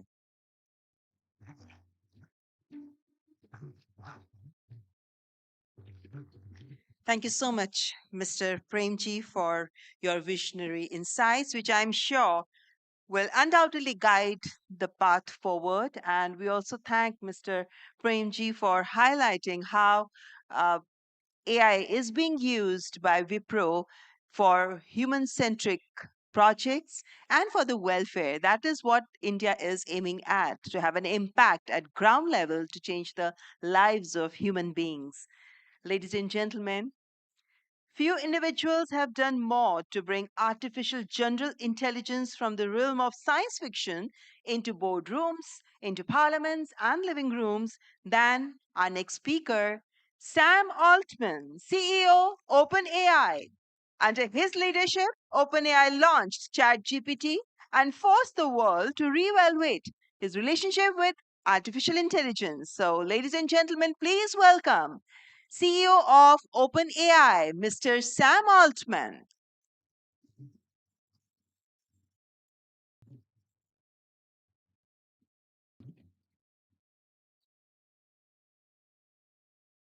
Thank you so much. It's really a treat to be here in India, and it's incredible to see the country's leadership in advanced AI. I was last here a little over a year ago, and it's striking how much progress has happened since then. We've gone from AI systems that struggled with high school level math to systems that can do research level mathematics now and derive novel results in theoretical physics. It's also striking how much progress India has made in its mission to put AI to work for more people in more parts of the country. And India's leadership in sovereign AI, building out infrastructure, SLMs, and much more, has been great to watch. More than 100 million people in India use ChatGPT every week. More than a third of them are students. India is also the fastest growing market now for Codex, our coding agent that works to help people develop software faster and better. India, the world's largest democracy, is well positioned to lead in AI, not just to build it, but to shape it and decide what our future is going to look like. And it's important to move quickly. On our current trajectory, we believe we may be only a couple of years away from early versions of true superintelligence. If we are right, by the end of 2028, more of the world's intellectual capacity could reside inside of data centers than outside of them. This is an extraordinary statement to make. And of course, we could be wrong. But I think it really bears serious consideration. A superintelligence, at some point on its development curve, would be capable of doing a better job being the CEO of a major company than any executive, certainly me, or doing better research than our best scientists. As we prepare for this possibility, we are guided by three core beliefs. Number one, we believe that democratization of AI is the only fair and safe path forward. Democratization of AI is the best way to ensure that humanity flourishes. On the other hand, centralization of this technology in one company or country could lead to ruin. The desirable future a couple of decades from now has got to look like a world of liberty, democracy, widespread flourishing, and an increase in human agency. Some people want effective totalitarianism in exchange for a cure for cancer. I don't think we should accept that trade-off, nor do I think we need to. AI should extend individual human will. We'll probably need superintelligence to help us figure out the new governance mechanisms to ensure that this happens fairly at scale, and to avoid problems like extremely unbalanced compute access or something else. Second, we believe that AI resilience is a core safety strategy. We don't mean that this is the only safety strategy. We will continue to need to build safe systems and solve difficult technical alignment challenges. But increasingly, we need to start broadening how we think about safety to include societal resilience. No AI lab, no AI system can deliver a good future on their own. For an obvious example, there'll be extremely capable biomodels available open source that could help people create new pathogens. We need a society-wide approach about how we're going to defend against this. And third, the future of AI is not going to unfold exactly like anyone predicts. And we believe that many people need to have a stake in shaping the outcome. The development of AI has already held many surprises, and I assume there are bigger ones to come. We understand that with technology this powerful, people want answers. But it's important to be humble about what we don't know and always remember that sometimes our best guesses are wrong. Most of the important discoveries happen when technology and society meet, sometimes have some friction, and co-evolve. For example, We don't yet know how to think about some superintelligence being aligned with dictators in totalitarian countries. We don't know how to think about countries using AI to fight new kinds of war with each other. We don't know how to think about when and whether countries are going to have to think about new forms of social contracts. But we think it's important to have more understanding and society-wide debate before we're all surprised. Of special note, and related to all 3 points, we continue to believe that iterative deployment is a key strategic insight, and that society needs to contend with and use each. We're already seeing what AI is doing for access to high-quality healthcare, education, and more. In the coming years, we expect to see robots make many products and physical goods cheaper as supply chains get automated. The limit to how far this cost reduction can go may only. But the other side of this coin is that current jobs are going to get disrupted, as AI can do more and more of the things that drive our economy today. It'll be very hard to outwork a GPU in many ways. It'll be easy in some other ways. For example, we really seem hardwired to care about other people much more than we care about machines. We're somewhat less concerned about the long-term future. Technology always disrupts jobs. We always find new and better things to do. The people of 500 years ago would have thought that our current jobs often look silly, like ways to entertain ourselves, create stress.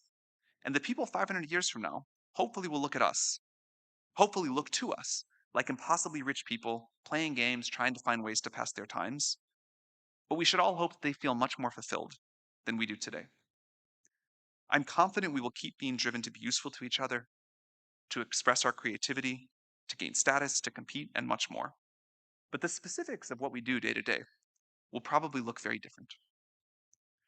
Each generation has built on the work of the generations before, and with new tools, the scaffolding gets a little taller.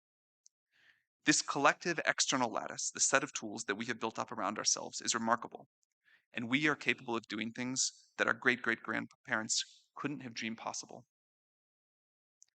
It is a moral imperative to make sure that our great-great-grandchildren can stay the same, and technology, and especially AI, is how we're going to get there. For a democratic AI future, it is not enough to just give people tools and wealth. We also need to give them agency and power. The vision that AI companies lay out fundamentally reduced to either unilateral control or decentralized power. Sharing control means accepting that some things are going to go wrong in exchange for not having one thing go mega wrong, cemented totalitarian control.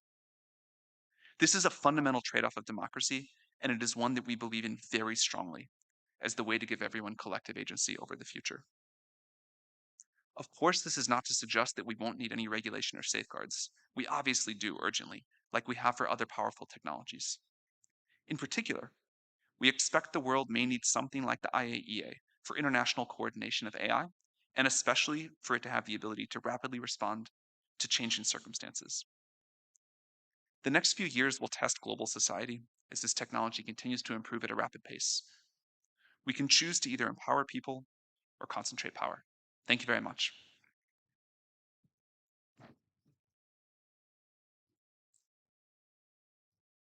Thank you, Mr. Sam Altman, for your very interesting and compelling remarks. Ladies and gentlemen, I would like to now welcome Mr. Brad Smith, Vice Chair and President, Microsoft. Mr. Brad Smith has been Microsoft's conscience and its chief diplomat through some of the most consequential debates in technology policy, from privacy and cybersecurity to AI regulation. His book, Tools and Weapons, remains one of the most lucid accounts of the responsibilities tech companies carry in the modern world. So please welcome the Vice Chair and President of Microsoft, Mr. Brad Smith.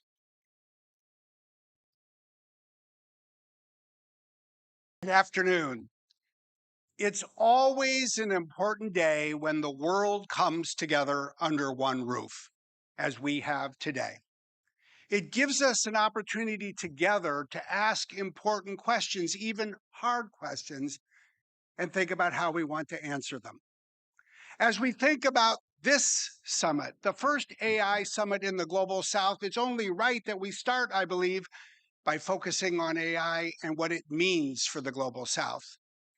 In some ways, I think the best way to start thinking about AI is to look more broadly and think about the state of the world in which we live.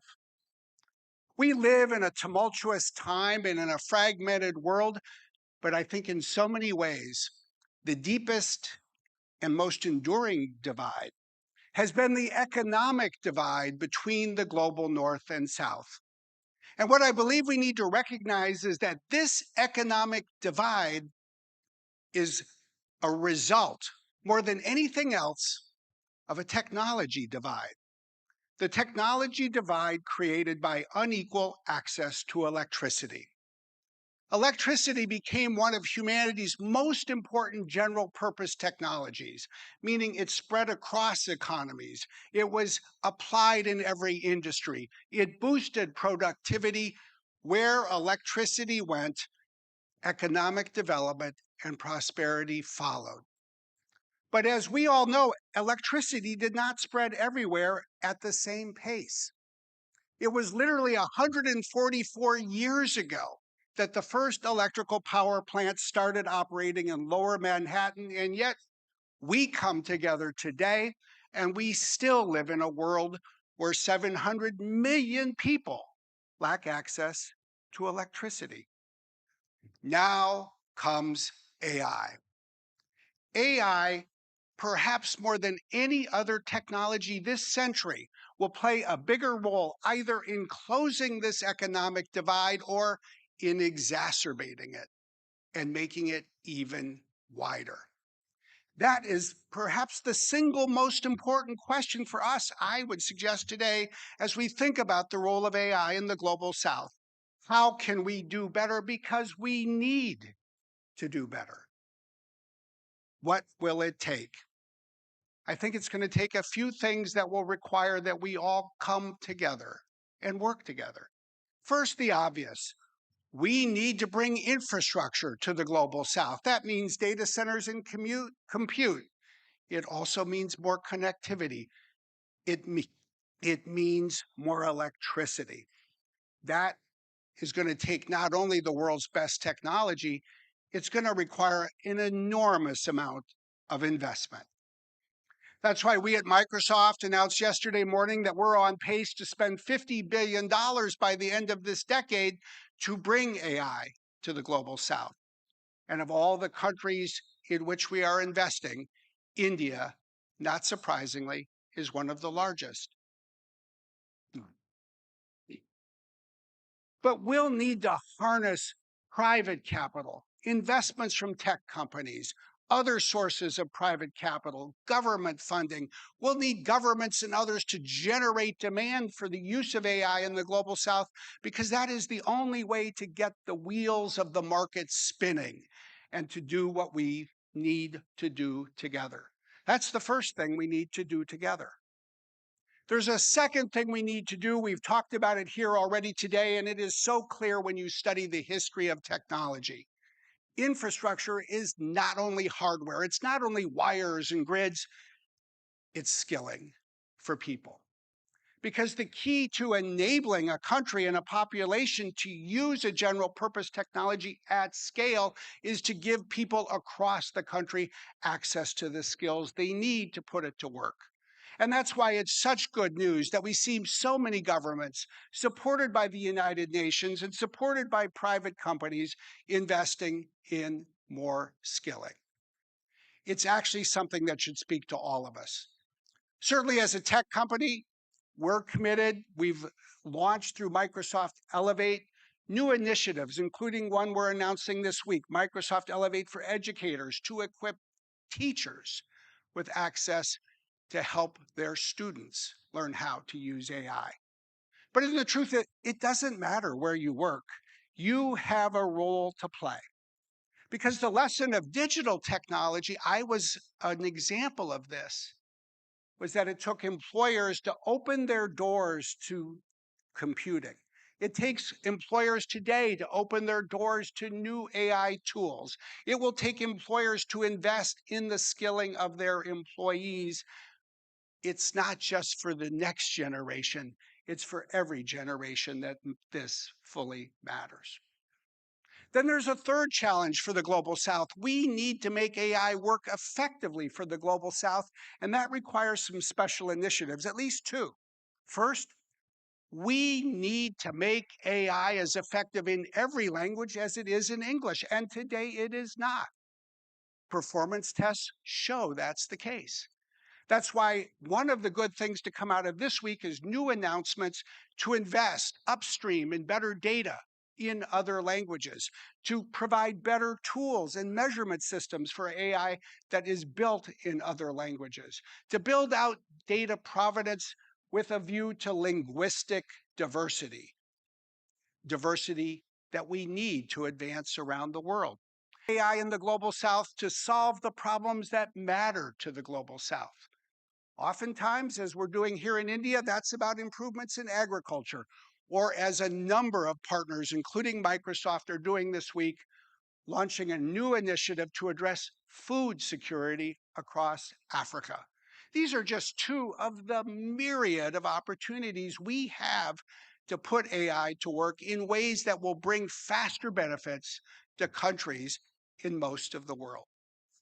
If we do those three things well, build infrastructure, invest in skilling, address real world problems, then I think it may create the foundation to think more and do more about the question I am willing to bet will be a bigger part of the conversation in the next few AI summits.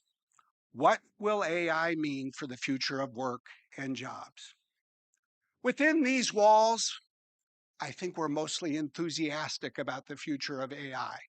But outside these walls, I think we need to recognize that increasingly around the world, and especially in some countries, many parents are asking a common question. What will AI mean for my kids? What will AI mean for my family? What will AI mean for our future? I get it that some people are excited and they'll do well, but what about us? Us, meaning most of the people who live on this planet. I think we have something to prove. I think we have something to prove not only to communities and countries and our customers, but to ourselves, that we can not only embrace but pursue a brighter future for people. It's great to come to conferences like this and hear people talk about all of the advances in technology, but let's remember one other thing as well. Human capability is neither fixed nor finite. It's great to think about what it would mean to have computers in a data center that would be like a country of geniuses, but let's also recognize this. Compared to the people who lived in the Bronze Age, all of you, all of us, are already geniuses. Whenever technology advances, it creates a new platform, a new foundation that enables people to stand taller and reach higher if and only if we're committed to using that technology well. As AI makes it possible to cure more diseases, then it is right that we expect that it will improve human health.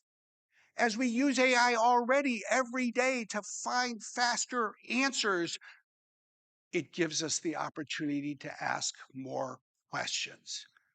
The fundamental fuel of human capability has always been the same: curiosity. We need to look at AI as the next great generator for human curiosity. And we need to take some inspiration because we all know the world could use a little more inspiration. I often think about the following. Before the invention of the washing machine, it took someone, almost always a woman, between 6 and 8 hours to wash a load of laundry. But as the washing machine improved, that was compressed to 30 minutes. But do you know what happened? One thing happened more than anything else. Everyone wanted to wear cleaner clothes. Everyone expected to wear cleaner clothes. People did their laundry a lot more often. They had better clothes and they had more time, and they put that time to work to do more with their lives. Ultimately, that is the question for us. And this, too, is not just a question for tech companies. This is about what tech will do to people. It is people will use technology to do for people. And it's not people who create products. It's every government, it's every company, it's every nonprofit, it's every employer. Because we all have the opportunity to work with our people, to manage through the change that is coming, to show people how with the right AI skills, they can create jobs and careers that will be brighter for their future. That will not be easy, but if that's not our goal, then we're missing the big picture. As we come away from this AI summit, it reflects so much progress, but I would say one thing as well. Each of these AI summits is a proud moment for a great nation. But we have an opportunity. Rather than have summits that are islands that are disconnected from the summits before or that follow, we need to build bridges. We need to build bridges between these summits. We need to define clear goals. We need to have common measurement systems. And every year, we need to ask the same question. Did we make 12 months of progress in the year that just preceded our meeting? How can we build on that progress to do more and move faster in the year ahead? For those of us who come to these meetings in different countries every year, I hope we will take that away. Let's aim higher, not just for technology, but for what technology can do for people. Let's be clear in defining what we want to accomplish. Let's put in place the ability for us to measure our progress and all hold ourselves accountable as a global community. If we can do these things, then we can use these summits and we can use this next generation of technology to build a better world. I know that's what we within these walls want us ourselves to do. But even more than that, I know that the people outside these walls are hoping and expecting us to do just that. Thank you very much.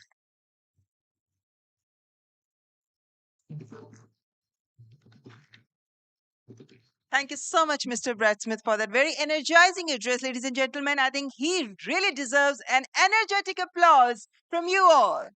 His address has actually given a very constructive direction to the discourse on artificial intelligence. And well, now we are moving to the next conversation, for which our guest is the person who's often called the godfather of deep learning. Our guest is Mr. Jan LeCun, Executive Chairman, Advanced Machine Intelligence Labs, and his foundational work on convolutional neural networks underpins virtually every image recognition system in use today. Now, at the frontier of next generation AI architectures, he's one of the field's most provocative and independent voices. Please welcome our next speaker, Mr. Jan LeCun. And this conversation will be moderated by Ms. Maria Shakil, Managing Editor, India Today. Please welcome our guest and our moderator.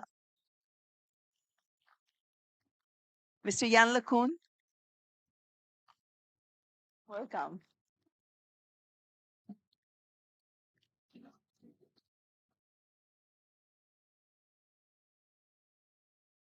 Good afternoon, everyone. So let's begin with the big idea here, Professor LeCun. Are we on a path to creating the smartest mind that humanity has ever known? And will that happen in our lifetime? Maybe in the lifetime of some people here, possibly not in mine. We'll see. It will take a while. But I think the more interesting thing that we're going to build is an amplifier for human intelligence. So maybe not an entity that surpasses human intelligence in all domains, although that will happen at some point, but at least something that will amplify human intelligence in ways that will accelerate progress. So then, will we end up defining and redefining genius? What will a genius be? Well, I think several thousand years ago, or even a few centuries ago, what people identified as genius is very different from what we currently identify as genius. And I think there will be more evolution of that concept of genius. Um, in the past, perhaps, genius was, some act of creation or invention, but maybe not at the theoretical level like we tend to think of it today. It was, more practical. Certainly, in the very ancient past, people who figured out how to cultivate crops or domesticate animals probably were seen as genius. So, we have often seen, and this is a thought that you have all, pretty openly shared, that AI is powerful but not intelligent. When we make that distinction, and there are conversations around LLM, where do you see intelligence and AI driven power? Yeah, I think there's a lot of confusion, really, because we tend to anthropomorphize systems that can reproduce certain human functions. LLMs are incredibly useful. There's no question about that. And they do amplify human intelligence, like computer technology going back to the 1940s. But LLMs, to some extent, except for a few domains, are mostly information retrieval systems. They can compress a lot of factual knowledge that has been previously produced by humans and can give easy access to it. In a way, it's kind of a natural evolution of, the printing press, the libraries, the internet, and search engines, right? It's just a more efficient way to access information. And there are a few domains where the intelligent capabilities of those systems actually is more than that. It's more than just retrieval. So for generating code, maybe doing some type of mathematics, we're getting the impression that it's beyond this. But it's still, to a large extent, domains where reasoning has to do with manipulating symbols. The problem is that why do we have systems that can pass the bar exam and win mathematics Olympiads, but we don't have domestic robots? We don't even have self-driving cars. And we certainly do not have self-driving cars that can teach themselves to drive in 20 hours of practice like any 17-year-old. So we're missing something big still. So what are we teaching a 17-year-old then? Well, so the question is, how does a baby learn? Or even an animal, right? Animals have a much better understanding of the physical world than any AI systems that we have today, which is why we don't have smart robots, and so we learn about the world, how the world works, mostly by observation when we are babies, a few months old, and then we learn by interaction, and we learn mental models of the world that allows us to apprehend any new situation. Even if we haven't been exposed to it beforehand, we can still handle it. So a big buzzword in AI today is world models. And this is really this idea that we develop mental models of the world that allow us to think ahead, to apprehend new situations, plan sequence of actions, reason, and predict the consequences of our actions, which is absolutely critical. And LLMs don't do this, really. There is the sense, Professor, that perhaps AI will unlock an era of radical abundance. Will this abundance benefit us? Well, so there, if you talk to economists, they tell you, if we can measure the improvement that AI will bring to productivity, which is, amount of wealth produced per hour worked, is going to add up to maybe 0.6% per year. Okay, this is from economists that actually have studied the effect of technological revolutions on the labor market and the economy. People like Philippe Aghion or Eric Brynjolfsson.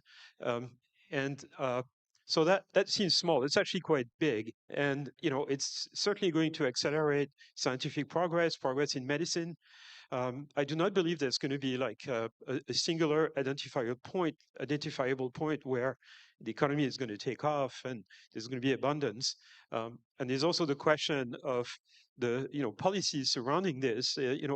Are those benefits going to be shared across humanity or different categories of people in various countries? And that's a political question. It has nothing to do with technology. So if economists see this as boom, will then openness survive? It's not going to be an event. It's going to be progressive. Yeah, there is this uh, false idea that somehow at some point we're going to discover the secret of human level intelligence. I don't like the phrase AGI because human intelligence is specialized, so I don't like the artificial general intelligence phrase. But it's not going to be an event. We're not going to discover one secret. We're going to make continuous progress, and we're not going to be able to measure that progress by just having a series of tests that are going to test, whether a machine is more intelligent than humans, because machines are already more intelligent than humans on a growing number of narrow tasks.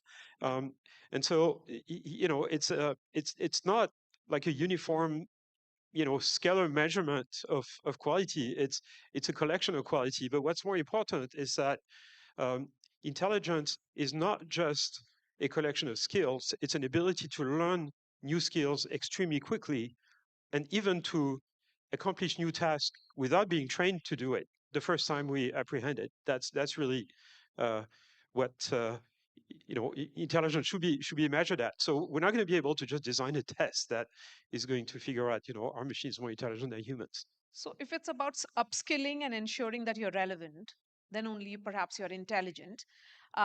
Will that then mean that the countries that adopt AI and the pace at which India and the scale at which India has adopted AI, the challenge would be to create talent which is upskilled and reskilled and have the required skills for this? Absolutely. So the relationship that we're going to have with intelligent AI systems is going to be similar to the relationship that a leader in business, politics, or academia, or some other domain has with their staff. Okay, AI is going to be our staff. Every one of us is going to be a manager of a staff of intelligent machines. They'll do our bidding. They might be smarter than us, but certainly if you are an academic or a politician, you work with staff that are smarter than you. In fact, that's the whole point. You need to attract people who are smarter than you, because that's what makes you more productive. For an academic, it's students who are smarter than their professor and teach. It's not the professor that teaches graduate students, it's the other way around, actually. And certainly, we have a lot of examples of politicians who are surrounded by people who are smarter than them. Earlier today, when Prime Minister Modi addressed the gathering, he said that India doesn't fear AI. We are seeing this as our destiny, future, which is Bhagya. Do you see that with a summit of this nature being hosted in India, it's a message to the global south, and that's where perhaps the next big innovation in AI could be coming from? Well, long term is going to come from countries that have favorable demographics, and that means India, Africa. The youth is the most creative part of humanity, and there's sort of a deficit of that in the north, largely. So the scientists are the top scientists of the future. And in fact, many of the present are from India, and in the future will be from mostly Africa. So what does that mean, though, right? It means having incentives for young people to kind of study, first of all. So the idea that somehow we don't need to study anymore because AI is going to do it for us, and that's completely false, absolutely completely false. And it's not because I'm a professor, okay, that I'm saying this. On the contrary, we're going to have to study more. We see, for example, a trend where in industry, in the past, in certain countries, it's certainly true for India, but it's also true in European countries, and certainly in the US, we see more demand for people with more education at the PhD level, for example. The demand for PhD level scientists in industry has grown in the last 15 years, in part because of AI, but because of everything. Because technological progress and hinges on scientific progress, and scientific progress is brought about by scientists, and scientists mostly have done PhDs, and so there is more demand for education, not less. And so for countries in the global south, that means investing in education and youth. And making AI more accessible, something that India believes in. Democratizing AI, AI for all, is the theme of this summit as well. Do you think AI can become that accessible, particularly for a country as large as ours with 1.4 billion people? Yeah, in all kinds of ways. Unfortunately, the cost of inference for AI system has to come down to kind of become practical for the vast majority of population in a country like India. Right now, the inference is just too expensive, and energy costs and things like that. It's mostly energy costs actually. So this has to come down, but then it will play a role in education. AI will improve the quality of education, not degrade it. Once we figure out how to use it best, it will improve, agriculture and In everything else. healthcare, in particular. Healthcare, of course, right?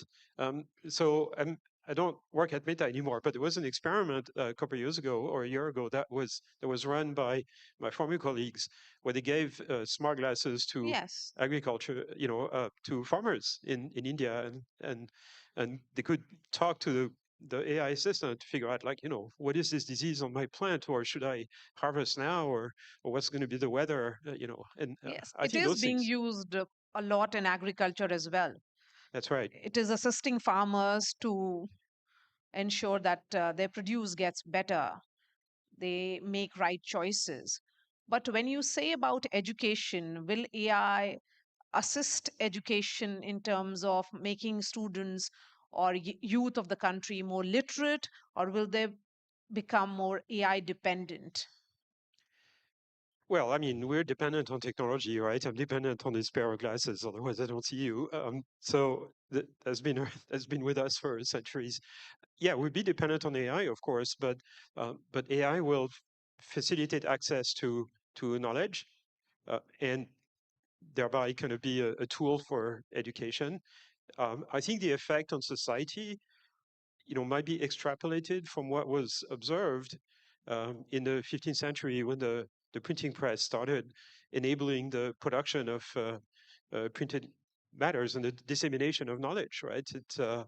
It had a huge effect on society worldwide, at least in countries that allowed it to flourish. And I think it's going to be a similar transformation with AI, of course, in the modern world. Just more access to knowledge. The internet played also a similar role, and I think this is just going to make people more informed, smarter, able to make more rational decision if it's deployed in the proper way.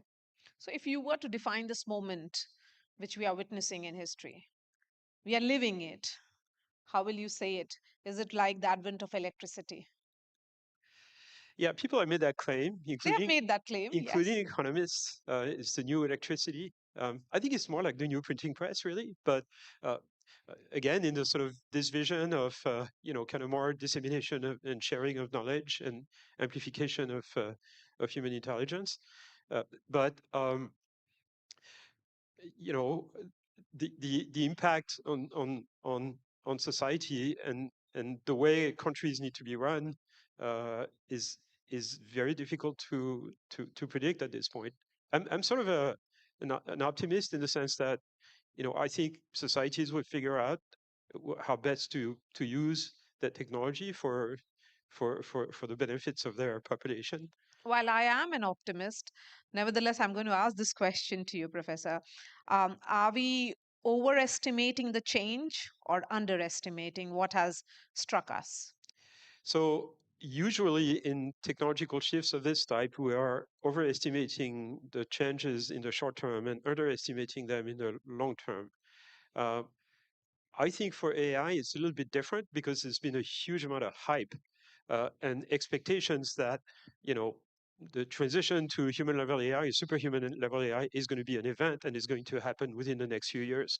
And people have been making that claim for the last 15 years, and it's been false. In fact, they've been making it for the last 60 years or 70 years, and it's been false. Every time in the history of AI that scientists have discovered kind of a new paradigm on AI, how you build intelligent machines, people have claimed, within 10 years, the smartest entity on the planet will be a computer.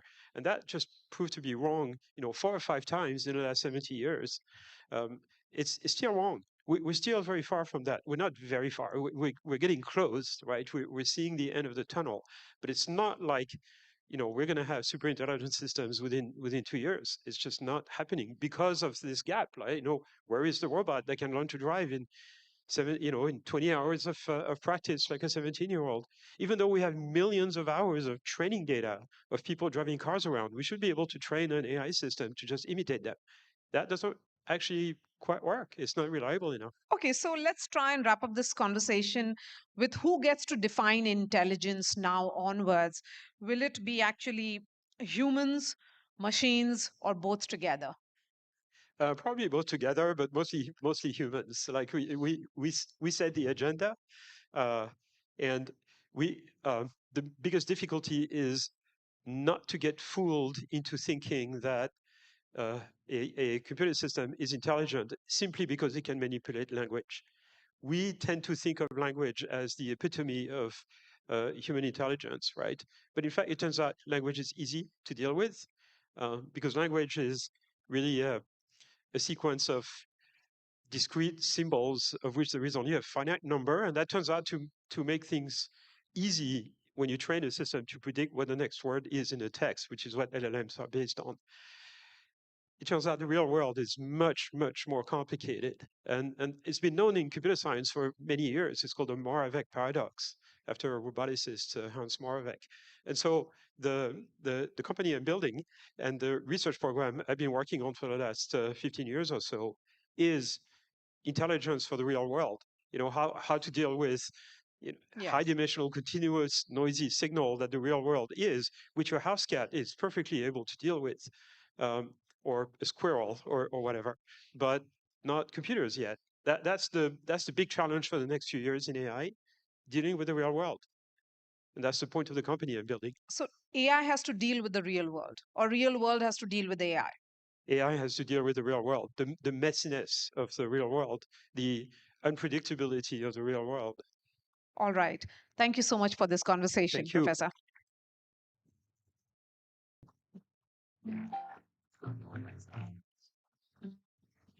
Thank you, Mr. Yanlakun, for sharing your insights on artificial intelligence. And thanks, Maria, for moderating this conversation.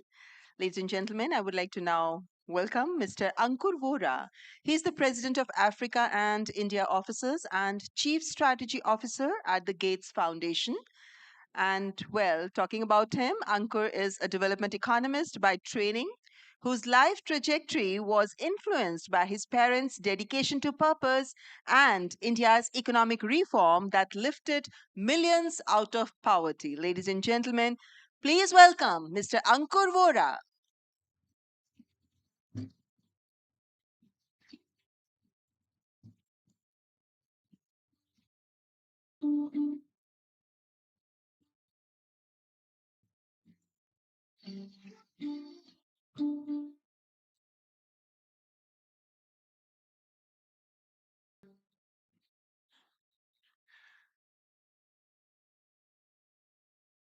Thank you, Honorable Prime Minister Modi, for hosting this summit.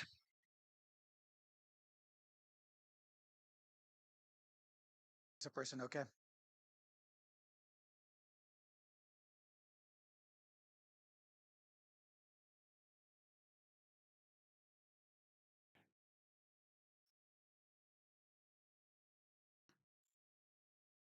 Thank you, Honorable Prime Minister Modi, for hosting this summit. India's leadership on AI is remarkable. It is fitting that India is hosting the first major international AI summit in the Global South. I grew up in Gujarat, watching my parents serve patients at a community health hospital. I joined the Gates Foundation in 2013, inspired by the mission that every person deserves the chance to live a healthy and productive life. Earlier this year, I stepped into a new role, overseeing the Foundation's work across our Africa and India offices. I never imagined that I would stand on a stage like this, at a moment like this, speaking about technology that may shape the future of billions. I feel humbled by this opportunity. Many people predict that AI will help the world be better for everyone. Others predict it will only benefit the privileged few. But the fact is, it's not a matter of prediction. It's a choice. Technologists can choose whether we use AI to take on the world's greatest challenges or just the most profitable ones. Policymakers can choose to build rules that ensure everyone benefits and not just a few. That means governance, safeguards, infrastructure built for inclusion. Here in India, leaders have already made that choice. India has built world-class digital public infrastructure like Aadhaar and UPI. This has improved the ease of living for billions. India is investing in Bhashini and AI Kosh to ensure languages and high-quality data sets are no longer a barrier, and innovators do not have to start from scratch. During its G20 presidency, India strengthened global consensus around using AI responsibly and for good. Because of these choices, low-cost, open-source AI tools are ready and improving lives already. AI is not a leap into the unknown for India. It is the next chapter in a journey of building solutions that serve everyone. If the world follows this approach, AI could possibly compress progress of the next 20 years into 5.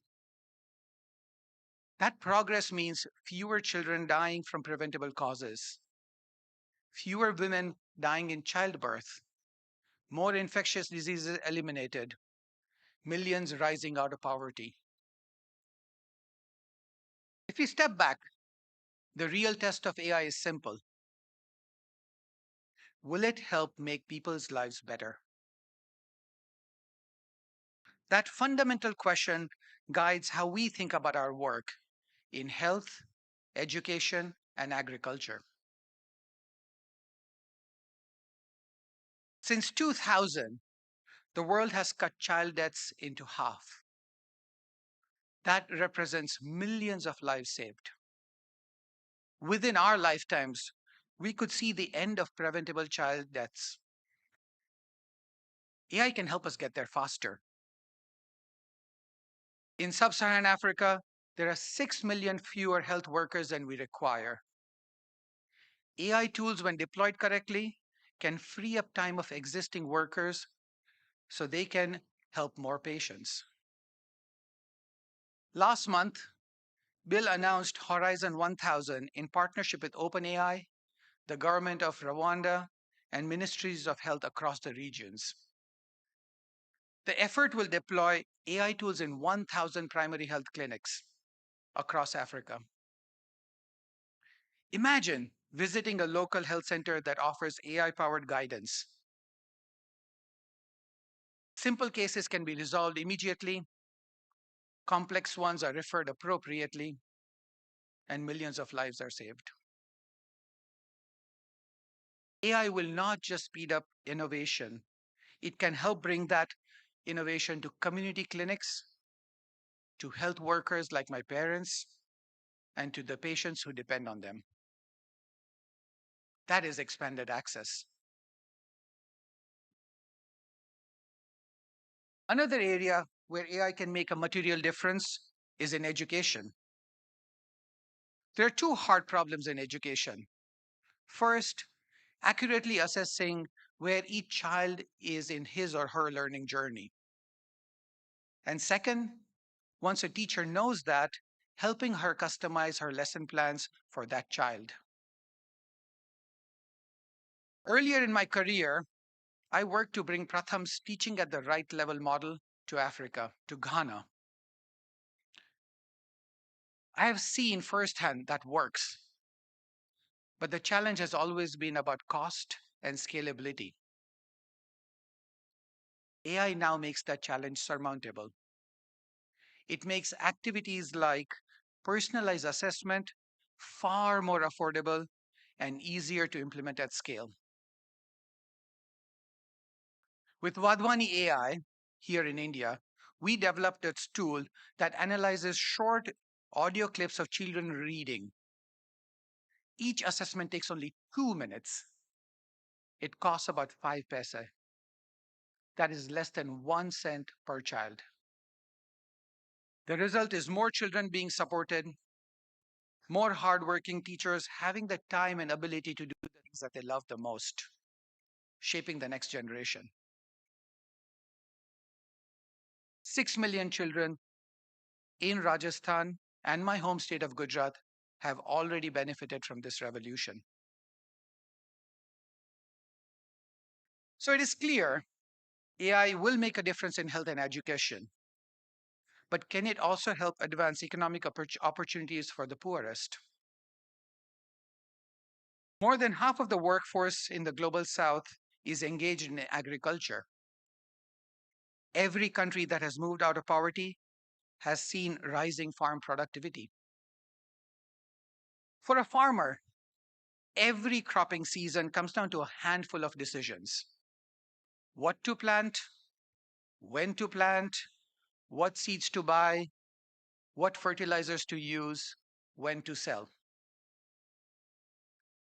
If even one of these decisions goes wrong, it can wipe out an entire year of income. And that does not just affect the harvest. It affects the choices the farmer's family can make for that year. AI can ease that uncertainty. It can provide timely, localized information so farmers can make better decisions with confidence. Earlier this week, Bill and I met Annapurna, a banana farmer in Andhra Pradesh. She showed us how she used an AI assistant on her phone to identify a pest attacking her crop. She took a photo on her app. Within 48 hours, a drone had precisely treated the affected area. She saw technology help her in real time to save her harvest and protect her family for the season. When Bill and Melinda first thought about the Gates Foundation, the vision behind it was simple. Innovation should serve those who are left behind. At that time, it meant vaccines, diagnostics, better delivery systems. Today, it also must mean artificial intelligence. Globally, the Gates Foundation has 3 objectives. No mother or baby should die of preventable causes. The next generation of people should grow up in a world without infectious diseases, and millions of people should escape the clutches of poverty. AI can accelerate progress across all 3. For the first time, we can deliver precision at scale, replacing one-size-fits-all solutions with the right fit solutions that are cheaper, faster, and more inclusive. To support these efforts, the Gates Foundation is launching Advantage India for AI. Yes, that is AI for AI. This initiative will bring together innovators and philanthropists across India and the global south to advance AI for social good. Ultimately, history will not remember the models we perfect or the speeches we give. It will remember the lives we improve. It's not a prediction, it's a choice. Thank you.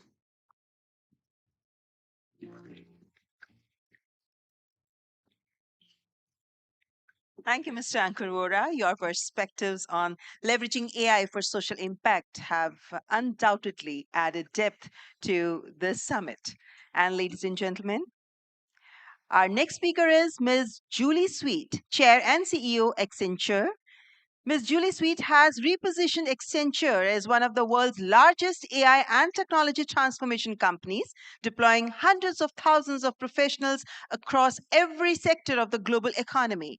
Her perspective on what AI adoption actually looks like at scale, beyond the hype, is grounded in hard operational reality. So please welcome the CEO of Accenture, Ms. Julie Sweet.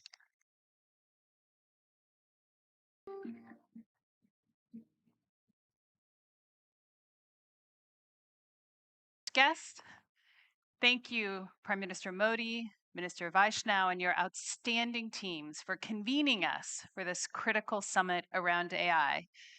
The breadth of distinguished guests from around the world is a recognition of the importance of broad global partnerships to capture the incredible potential of AI and address the risks.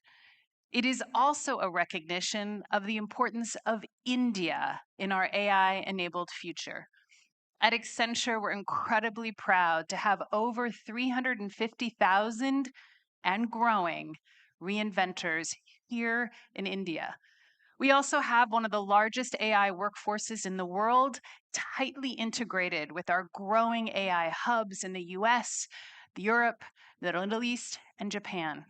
And I want to take this time to thank all of our people in India for your incredible commitment to value and to our clients. Today, I want to leave you with 3 perspectives that we believe will help us ensure that AI's immense potential is captured for the benefit of all. First, using AI as an engine for growth is the only path for global prosperity for all.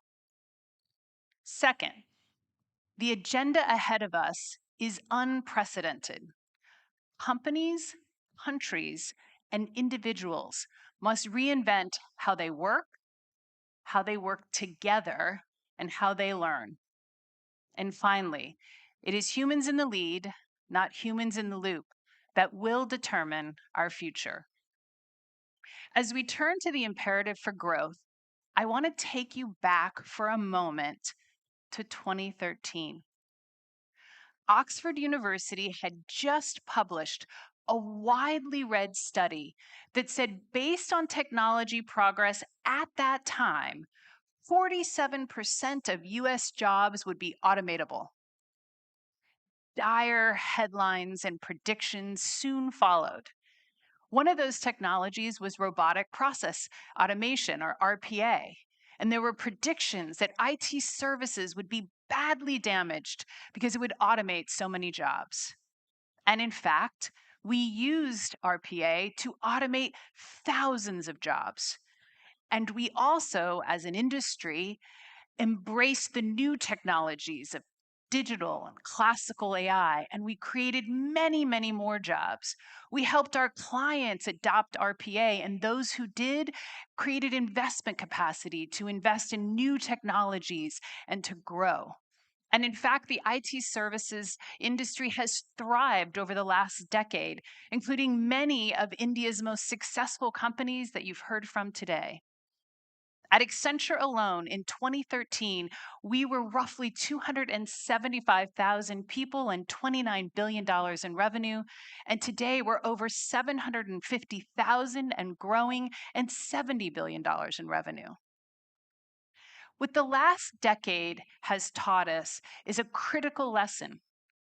When companies and countries embrace new technologies and then use them to drive growth and productivity, they prosper. Advanced AI should be the same. In fact, in our latest quarterly survey of C-suites across 20 countries, they agree. 78% say AI's greatest value is in growth. Now, as we think about what growth should look like, there's two important considerations. First, AI should make the impossible possible. AI should make the impossible possible. If in a few years as a CEO, you cannot point to new products and services, new levels of performance that were not possible before, then you have not captured potential of AI. Think about the consumer and retail industries. LLMs are about to become the new mall.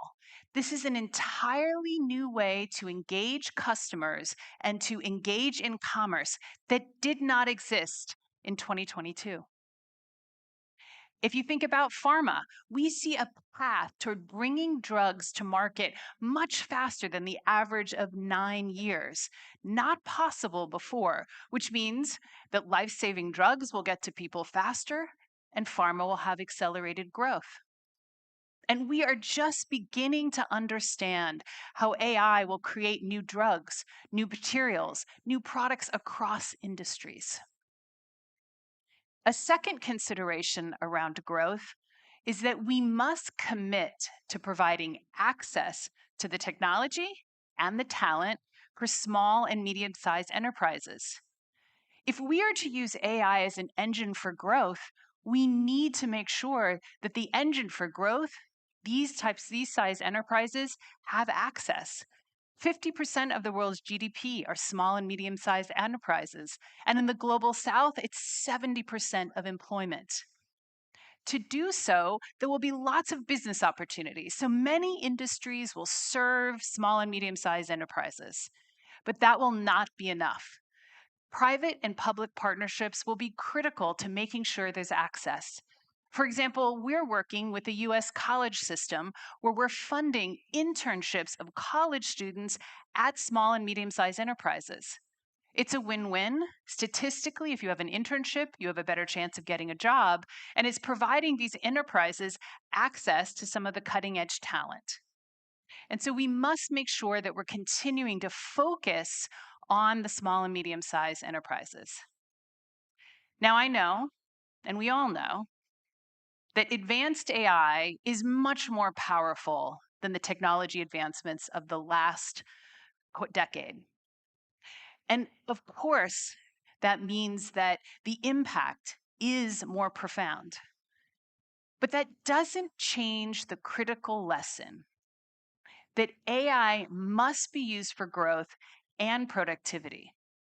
What it does change are the sets of actions, the time frame, the need for global collaboration, the need for more public and private partnerships, and the urgency of what we must do in order for AI to drive growth. So companies must be willing to reinvent how they operate, their processes, how they've been doing work for the last decades. Underneath the headlines of a failure of AI is mostly a failure to reinvent. Companies have to invest to reshape their workforces, and companies must commit to creating sustained entry-level jobs. Now, entry-level jobs makes economic sense. They're the only way to create future leaders. And they bring needed, truly AI native talent to each of our organizations. But AI fundamentally is changing what an entry-level job looks like. And so a commitment means we have to be intentional about changing the roles, investing in training, which is exactly what Accenture is doing. We will hire into more entry-level jobs this year than last year. But the skills we require and the way we're onboarding those individuals is fundamentally different. Now, countries must also reinvent. They must reinvent their role and how they work with the private sector. They have to themselves, as governments, become the best credential for why AI matters. They must work with the private sector to help create lifelong learning, because education is no longer a destination. We have to have lifelong learning. India is doing a great job of embedding AI into the educational system, starting in primary school, and governments across the world will need to do so. At the same time, as countries are thinking differently, individuals have to think differently and recognize that formal education is no longer the destination. But perhaps the biggest fundamental change that must be made is that companies and countries need to pound the table for global standards. These standards should apply to safety, but also to the industries where AI can make the greatest impact. For example, in pharma, if one country is allowing pharma companies to use the latest technologies to discover drugs and then test drugs, but other countries don't follow suit, it means that you won't be able to scale, you won't be able to bring it. And we know that most often that impacts the most vulnerable. Now, we have a view, of course, that we have to reinvent. But as we think about that reinvention, core to our future is the fundamental belief that it is humans in the lead, not humans in the loop, that will shape that future. We should not confuse how you deploy AI responsibly. Of course, all of our compliance programs have humans, they have technology. That doesn't change the critical lesson that we've learned over and over again. Technology, no matter how powerful, is only a tool. It is simply a tool. It is leaders who decide how to use those tools. It is leaders who decide to commit to reinvent, who dedicate their time to making sure that people come along the journey.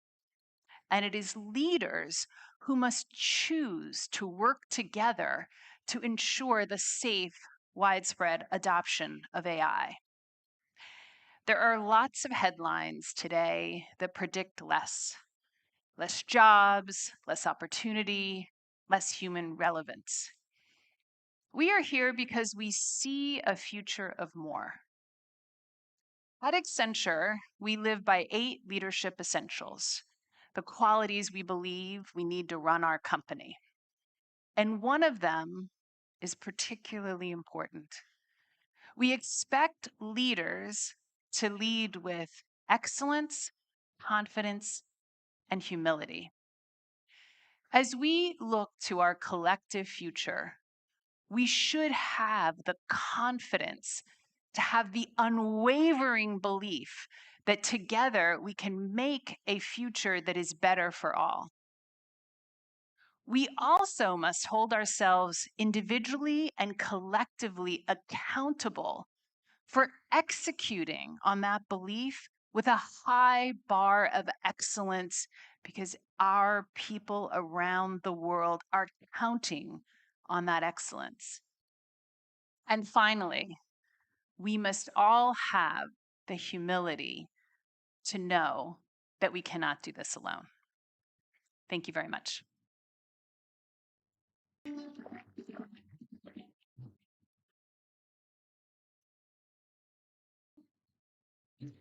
Thank you so much, Ms. Julie Sweet. I think I can take a tagline out of her address, which says that AI should make the impossible possible. But thank you for your thoughtful articulation of AI's impact on industry and on society. Ladies and gentlemen, our next speaker is the youngest billionaire in history, and he's now helping to define how one of the world's largest technology platforms deploy AI at unprecedented scale. Next speaker is, ladies and gentlemen, Mr. Alexander Wang, Chief AI Officer at Meta, the founder of Scale AI. Alexander Wang built the data infrastructure that powers much of the modern AI industry before joining Meta as Chief AI Officer. So with a round of applause, please welcome Mr. Alexander Wang.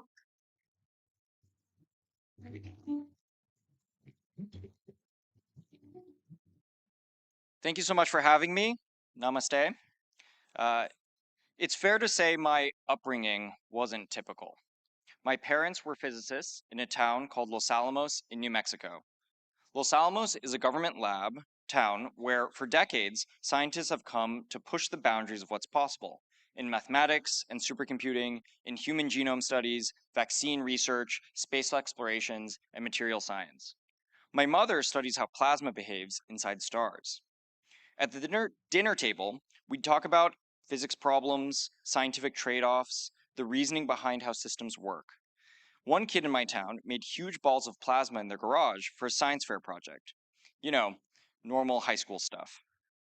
Growing up in a place like Los Alamos leaves two things deeply ingrained in you: a belief that anything is possible and that science should serve society. Those ideas are what led me to study AI while I was at college at MIT. They led me to start my own company, Scale AI, and last year they led me to Meta, where I am now the Chief AI Officer. If you believe that anything is possible, Meta is one of the few companies with the resources, talent, and ambition to push the science of AI forward at scale. If you want to make technology that serves society, Meta has an incredible opportunity to get this technology into people's lives. 3.5 billion people use at least one of our apps every day. That blows my mind. It's more than 500 million people in India alone.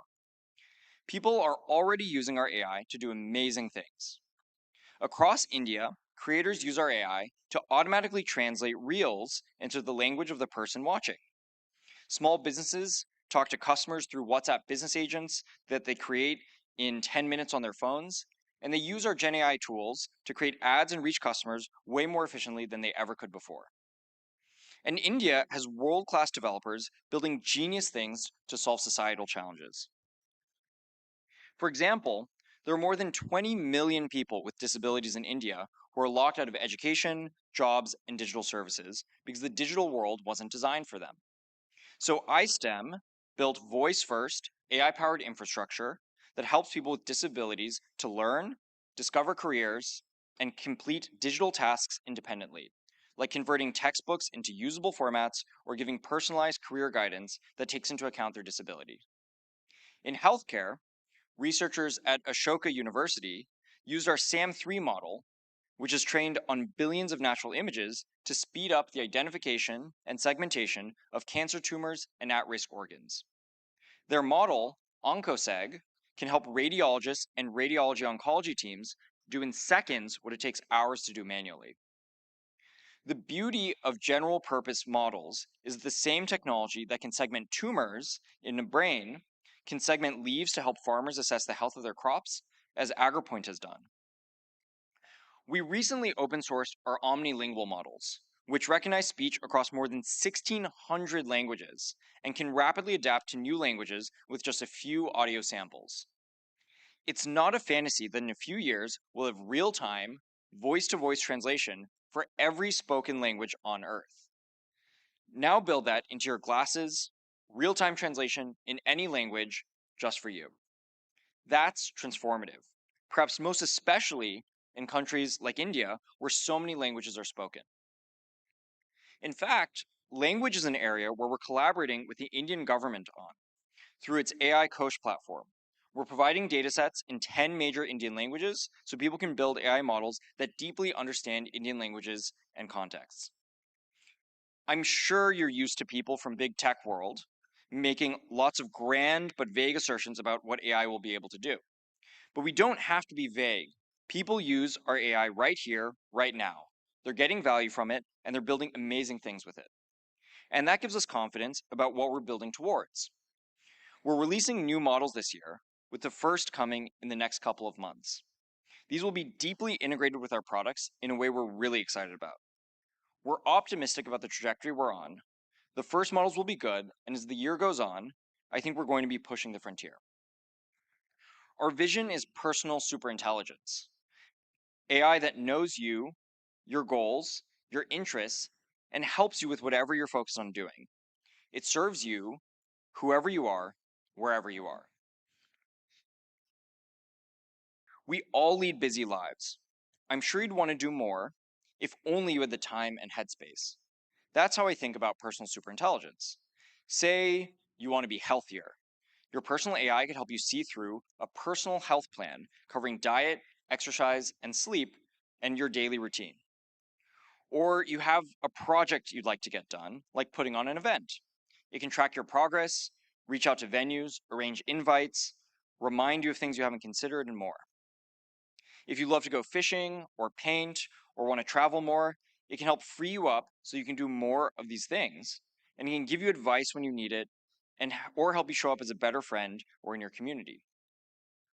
It won't just do your admin, it'll be an extension of you so you can be you more. I get that some people will worry what companies like Meta really want is to get you hooked and leave you passively staring at screens. But the whole point of personal superintelligence is the opposite.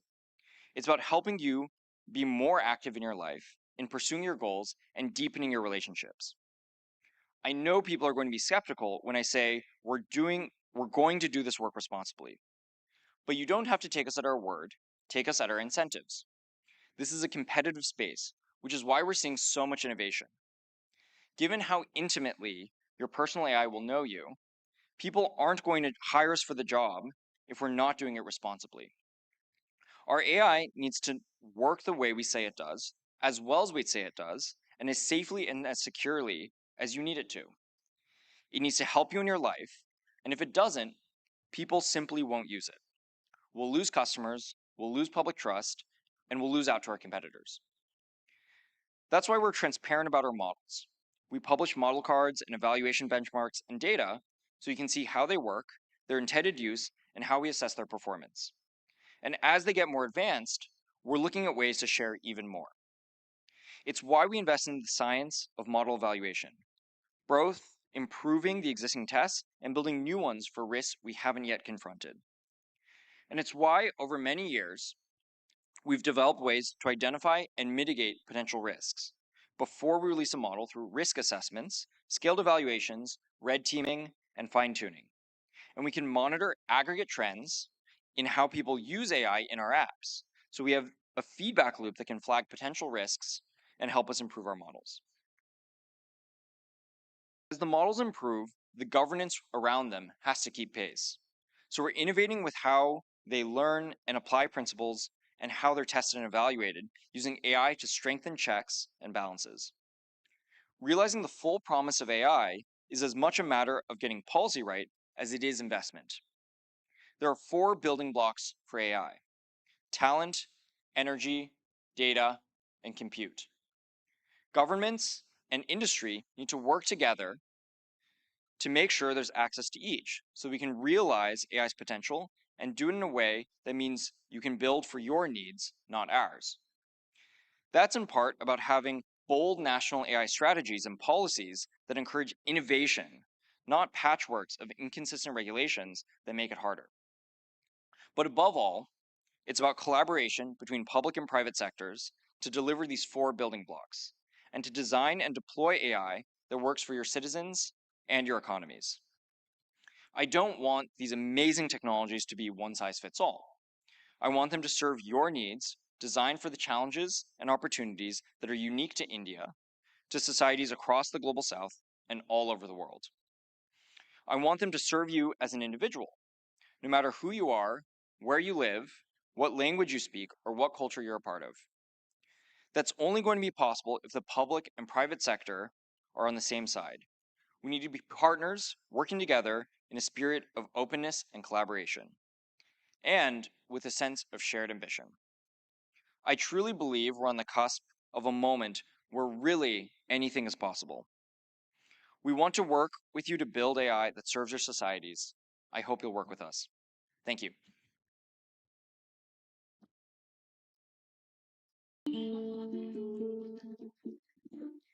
Thank you, Mr. Alexander Wang. Our heartfelt gratitude to you for your remarks, for sharing your findings as well. And well, your vision for AI and innovation, it does inspire many of us. Well, ladies and gentlemen, please join me now in welcoming Mr. Roy Jacobs, CEO of Philips. Mr. Jacobs leads one of the world's most storied healthcare technology companies through a pivotal transformation, putting AI diagnostics and patient monitoring at the center of Philips' mission.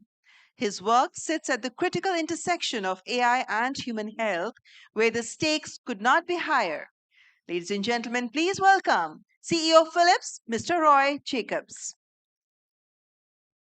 Thank you so much. Good afternoon.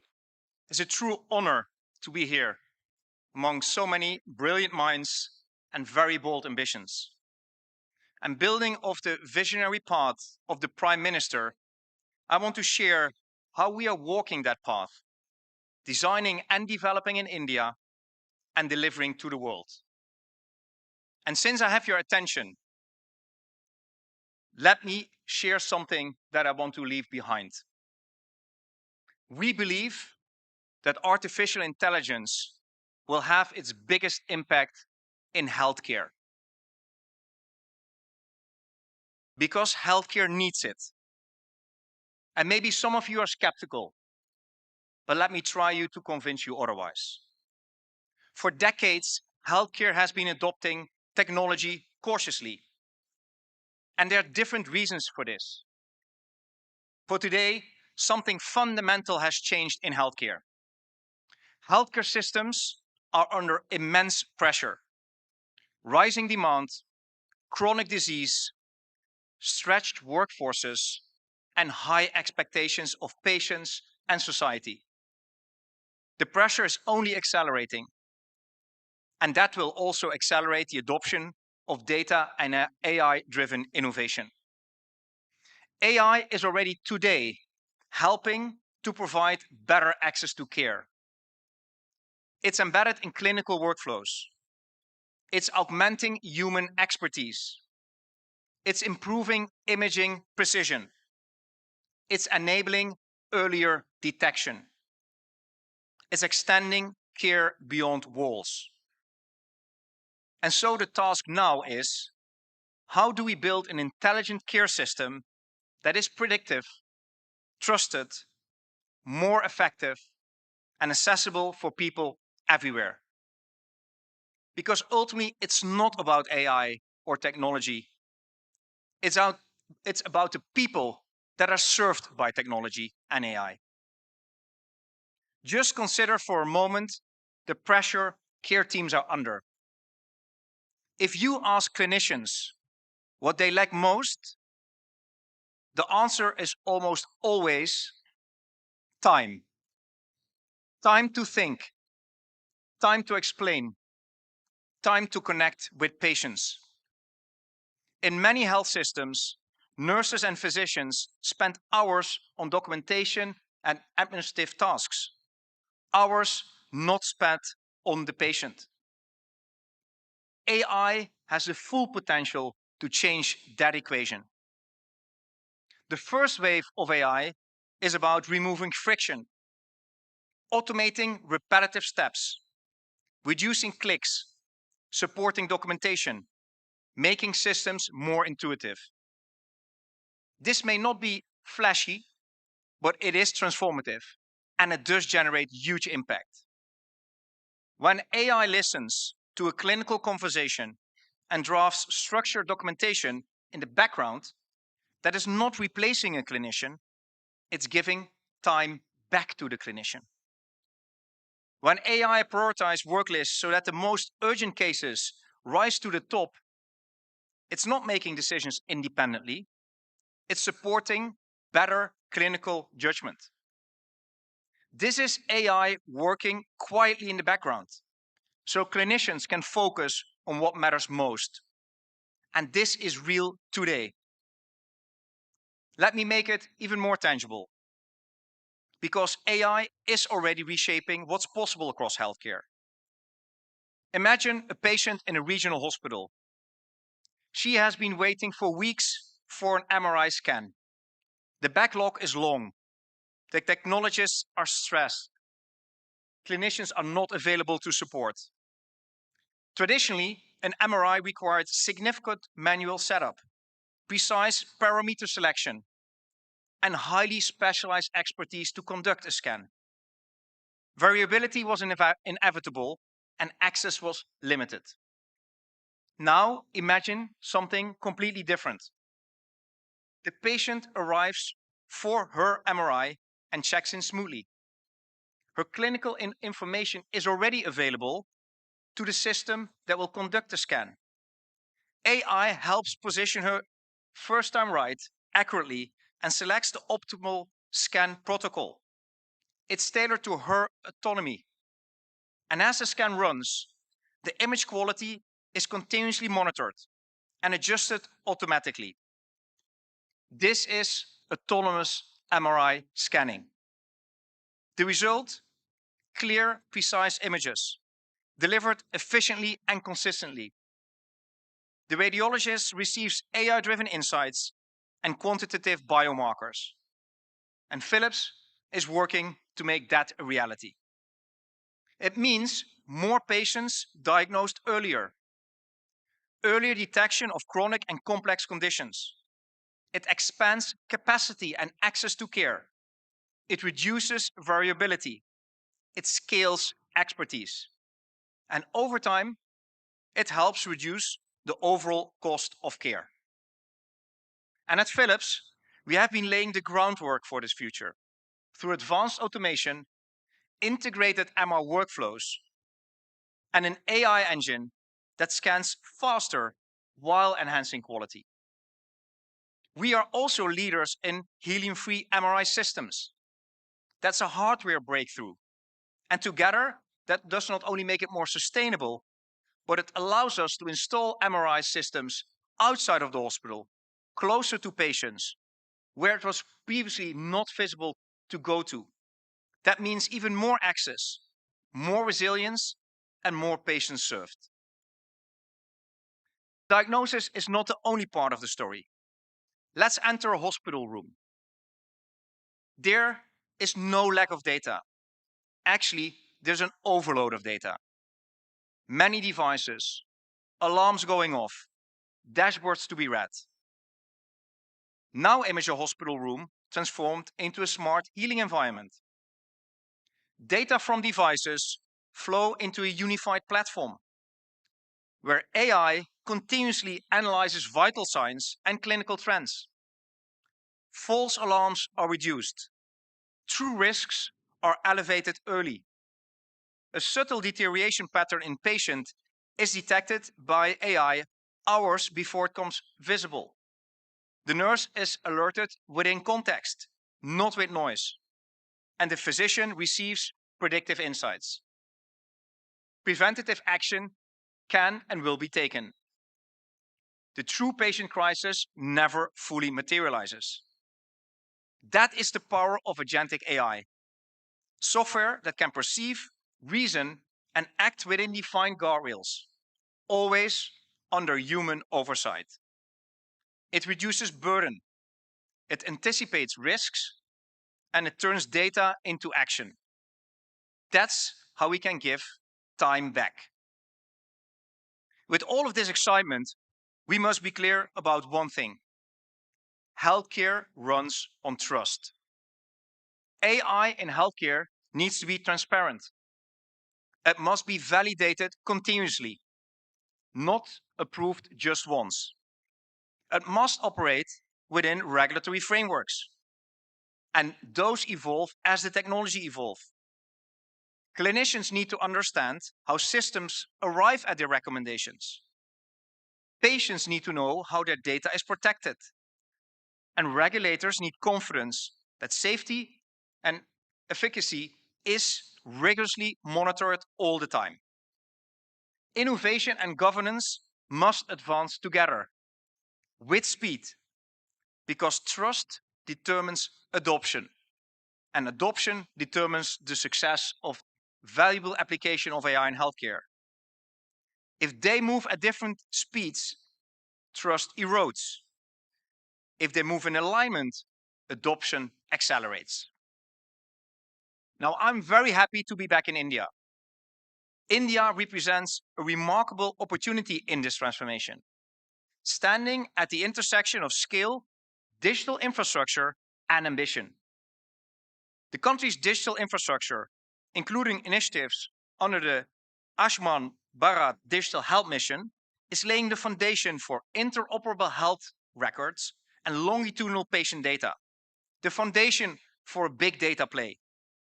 Unique health ideas and digital registries create the possibility for the continuity of care for population at scale. This matters enormously, as we have heard earlier today. AI systems thrive on structured, high-quality, longitudinal data. When patients can be followed across settings, from primary care to hospital to diagnostics and to the home, the power of predictive analytics increases dramatically. But India also brings something else to the table: real-world complexity at scale. Urban and rural settings, public and private systems, high-end tertiary care systems, and primary health centers. The diversity of care environments creates an unparalleled testbed for scalable, resilient solutions. Solutions built for India's scale and constraints have the potential to inform global models of care. And at Philips, we see India as a global innovation engine. We are already here for 97 years. And through our Philips Innovation Campus in Bengaluru and the Healthcare Innovation Center in Pune, we have made significant investments in R&D, manufacturing, digital platforms, AI engineering, and clinical collaboration. Our teams in India contribute to global development as much as to local development, and they do that across imaging, monitoring, and connected care. The work done here does not stay here alone. It shapes solutions deployed around the world. For example, AI algorithms developed and validated with diverse data sets here improve robustness across geographies. That's done by more than 4,000 engineers that we have in India, developing for India and for the world. These software platforms, engineered here, connect ecosystems in multiple markets. Clinical workflow solutions co-created with Indian partners inform designs that scale globally, exactly as the Prime Minister says we are doing that today. And this is the kind of distributed innovation model that healthcare needs. Not isolated breakthroughs, but integrated, globally connected ecosystems. If we look ahead, in 10 years, success will not be defined by the number of algorithms deployed. It will be defined by the outcomes they generate. Earlier detection of disease, fewer avoidable complications, shorter waiting times, greater access, more times for clinicians, nurses, and technicians. The Philips Future Healthcare Index, one of the world's largest recurring health research initiatives, tells a clear story. 76% of Indian healthcare professionals are optimistic that AI can help them improve patient outcomes. 79% of the Indian patients are optimistic that AI can improve their personal healthcare. This shows us that patients in India are ready for this, and that Indian healthcare professionals are asking for this. And so are policymakers and government, as we heard today. The promise is real. It's for today. Healthcare will move from reactive to predictive, from fragmented to connected, from episodic to continuous. The systems we build today will shape the health of billions tomorrow. So let me return to where I started. AI will have its greatest impact in healthcare for the world. And when we look at this in a decade from now, we will look at the outcomes and impact it has delivered. It will not be remembered for what is optimized on the screen, but for the billions of lives that we could improve with it. That's the responsibility. That's the exciting opportunity. And that's the future that we are committed to building together with all our partners, together here in India and across the world. Thank you so much.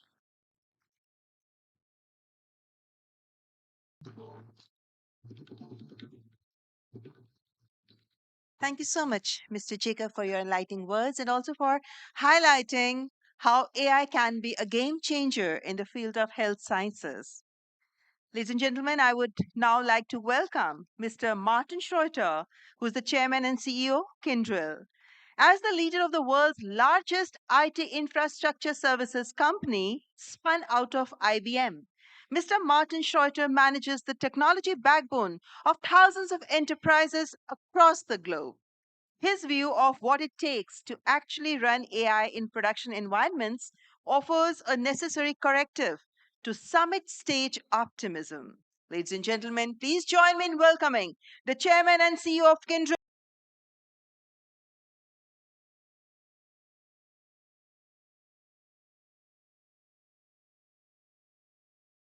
Global leaders, fellow CEOs, and of course, everybody watching on the live stream. It is an extraordinary opportunity for us to be here with you as we all focus on how to usher in this new era of AI responsibly for people, for industry, and for our communities. Today, I'm proud to represent the collective knowledge and experience of Kyndryl's engineers, technical practitioners, consultants, the people who support the mission-critical systems that the world depends on every day.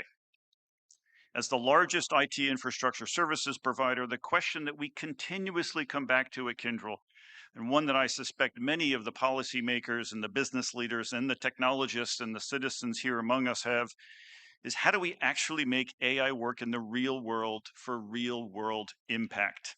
Not a demo, not a pilot or an experiment, and not in theory, but in day-to-day operations under real constraints with people working alongside AI agents at national and enterprise scale. Scale means something here in India that's different than anywhere else, where failure of these systems is just not an option. Because when AI moves, when it moves from labs into the systems that power economies, the hospitals and the banks, and it is not just an inconvenience, it actually impacts lives. And these systems sit at the heart of what this summit represents, the people, the planet, and the progress that we're all working on.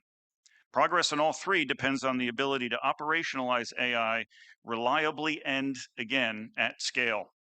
So today I'll share a bit about what we're learning, working with our global customer base and our partners to close the gap between intelligence and reality, and where AI either becomes part of how we work and how work actually gets done, or never makes it out of the experimentation phase. And what we're seeing is not an innovation problem. The innovation is real, but it's a readiness problem. We've conducted global studies with business and IT leaders countless times, and our research shows that while more than 2/3 of global organizations are already heavily invested in AI, almost half still struggle to see meaningful returns. And in India alone, 75% said their innovation efforts stall after the proof of concept stage. So based on our research and our experience with our customers, both in regulated and unregulated industries, the leading indicator for why project stalls, not because of the technology isn't smart, it's brilliant. It's brilliant. It's because we haven't industrialized it yet. AI today is not industrialized. The infrastructure, the data, the operations, and the people were never designed for AI. And when regulations differ by sector and by geography, and when trust, security, and resilience are imperative to how it works. Second, and more systemically, they're asking, can this system really run 24/7 without failure? Can it withstand cyber attacks and outages and data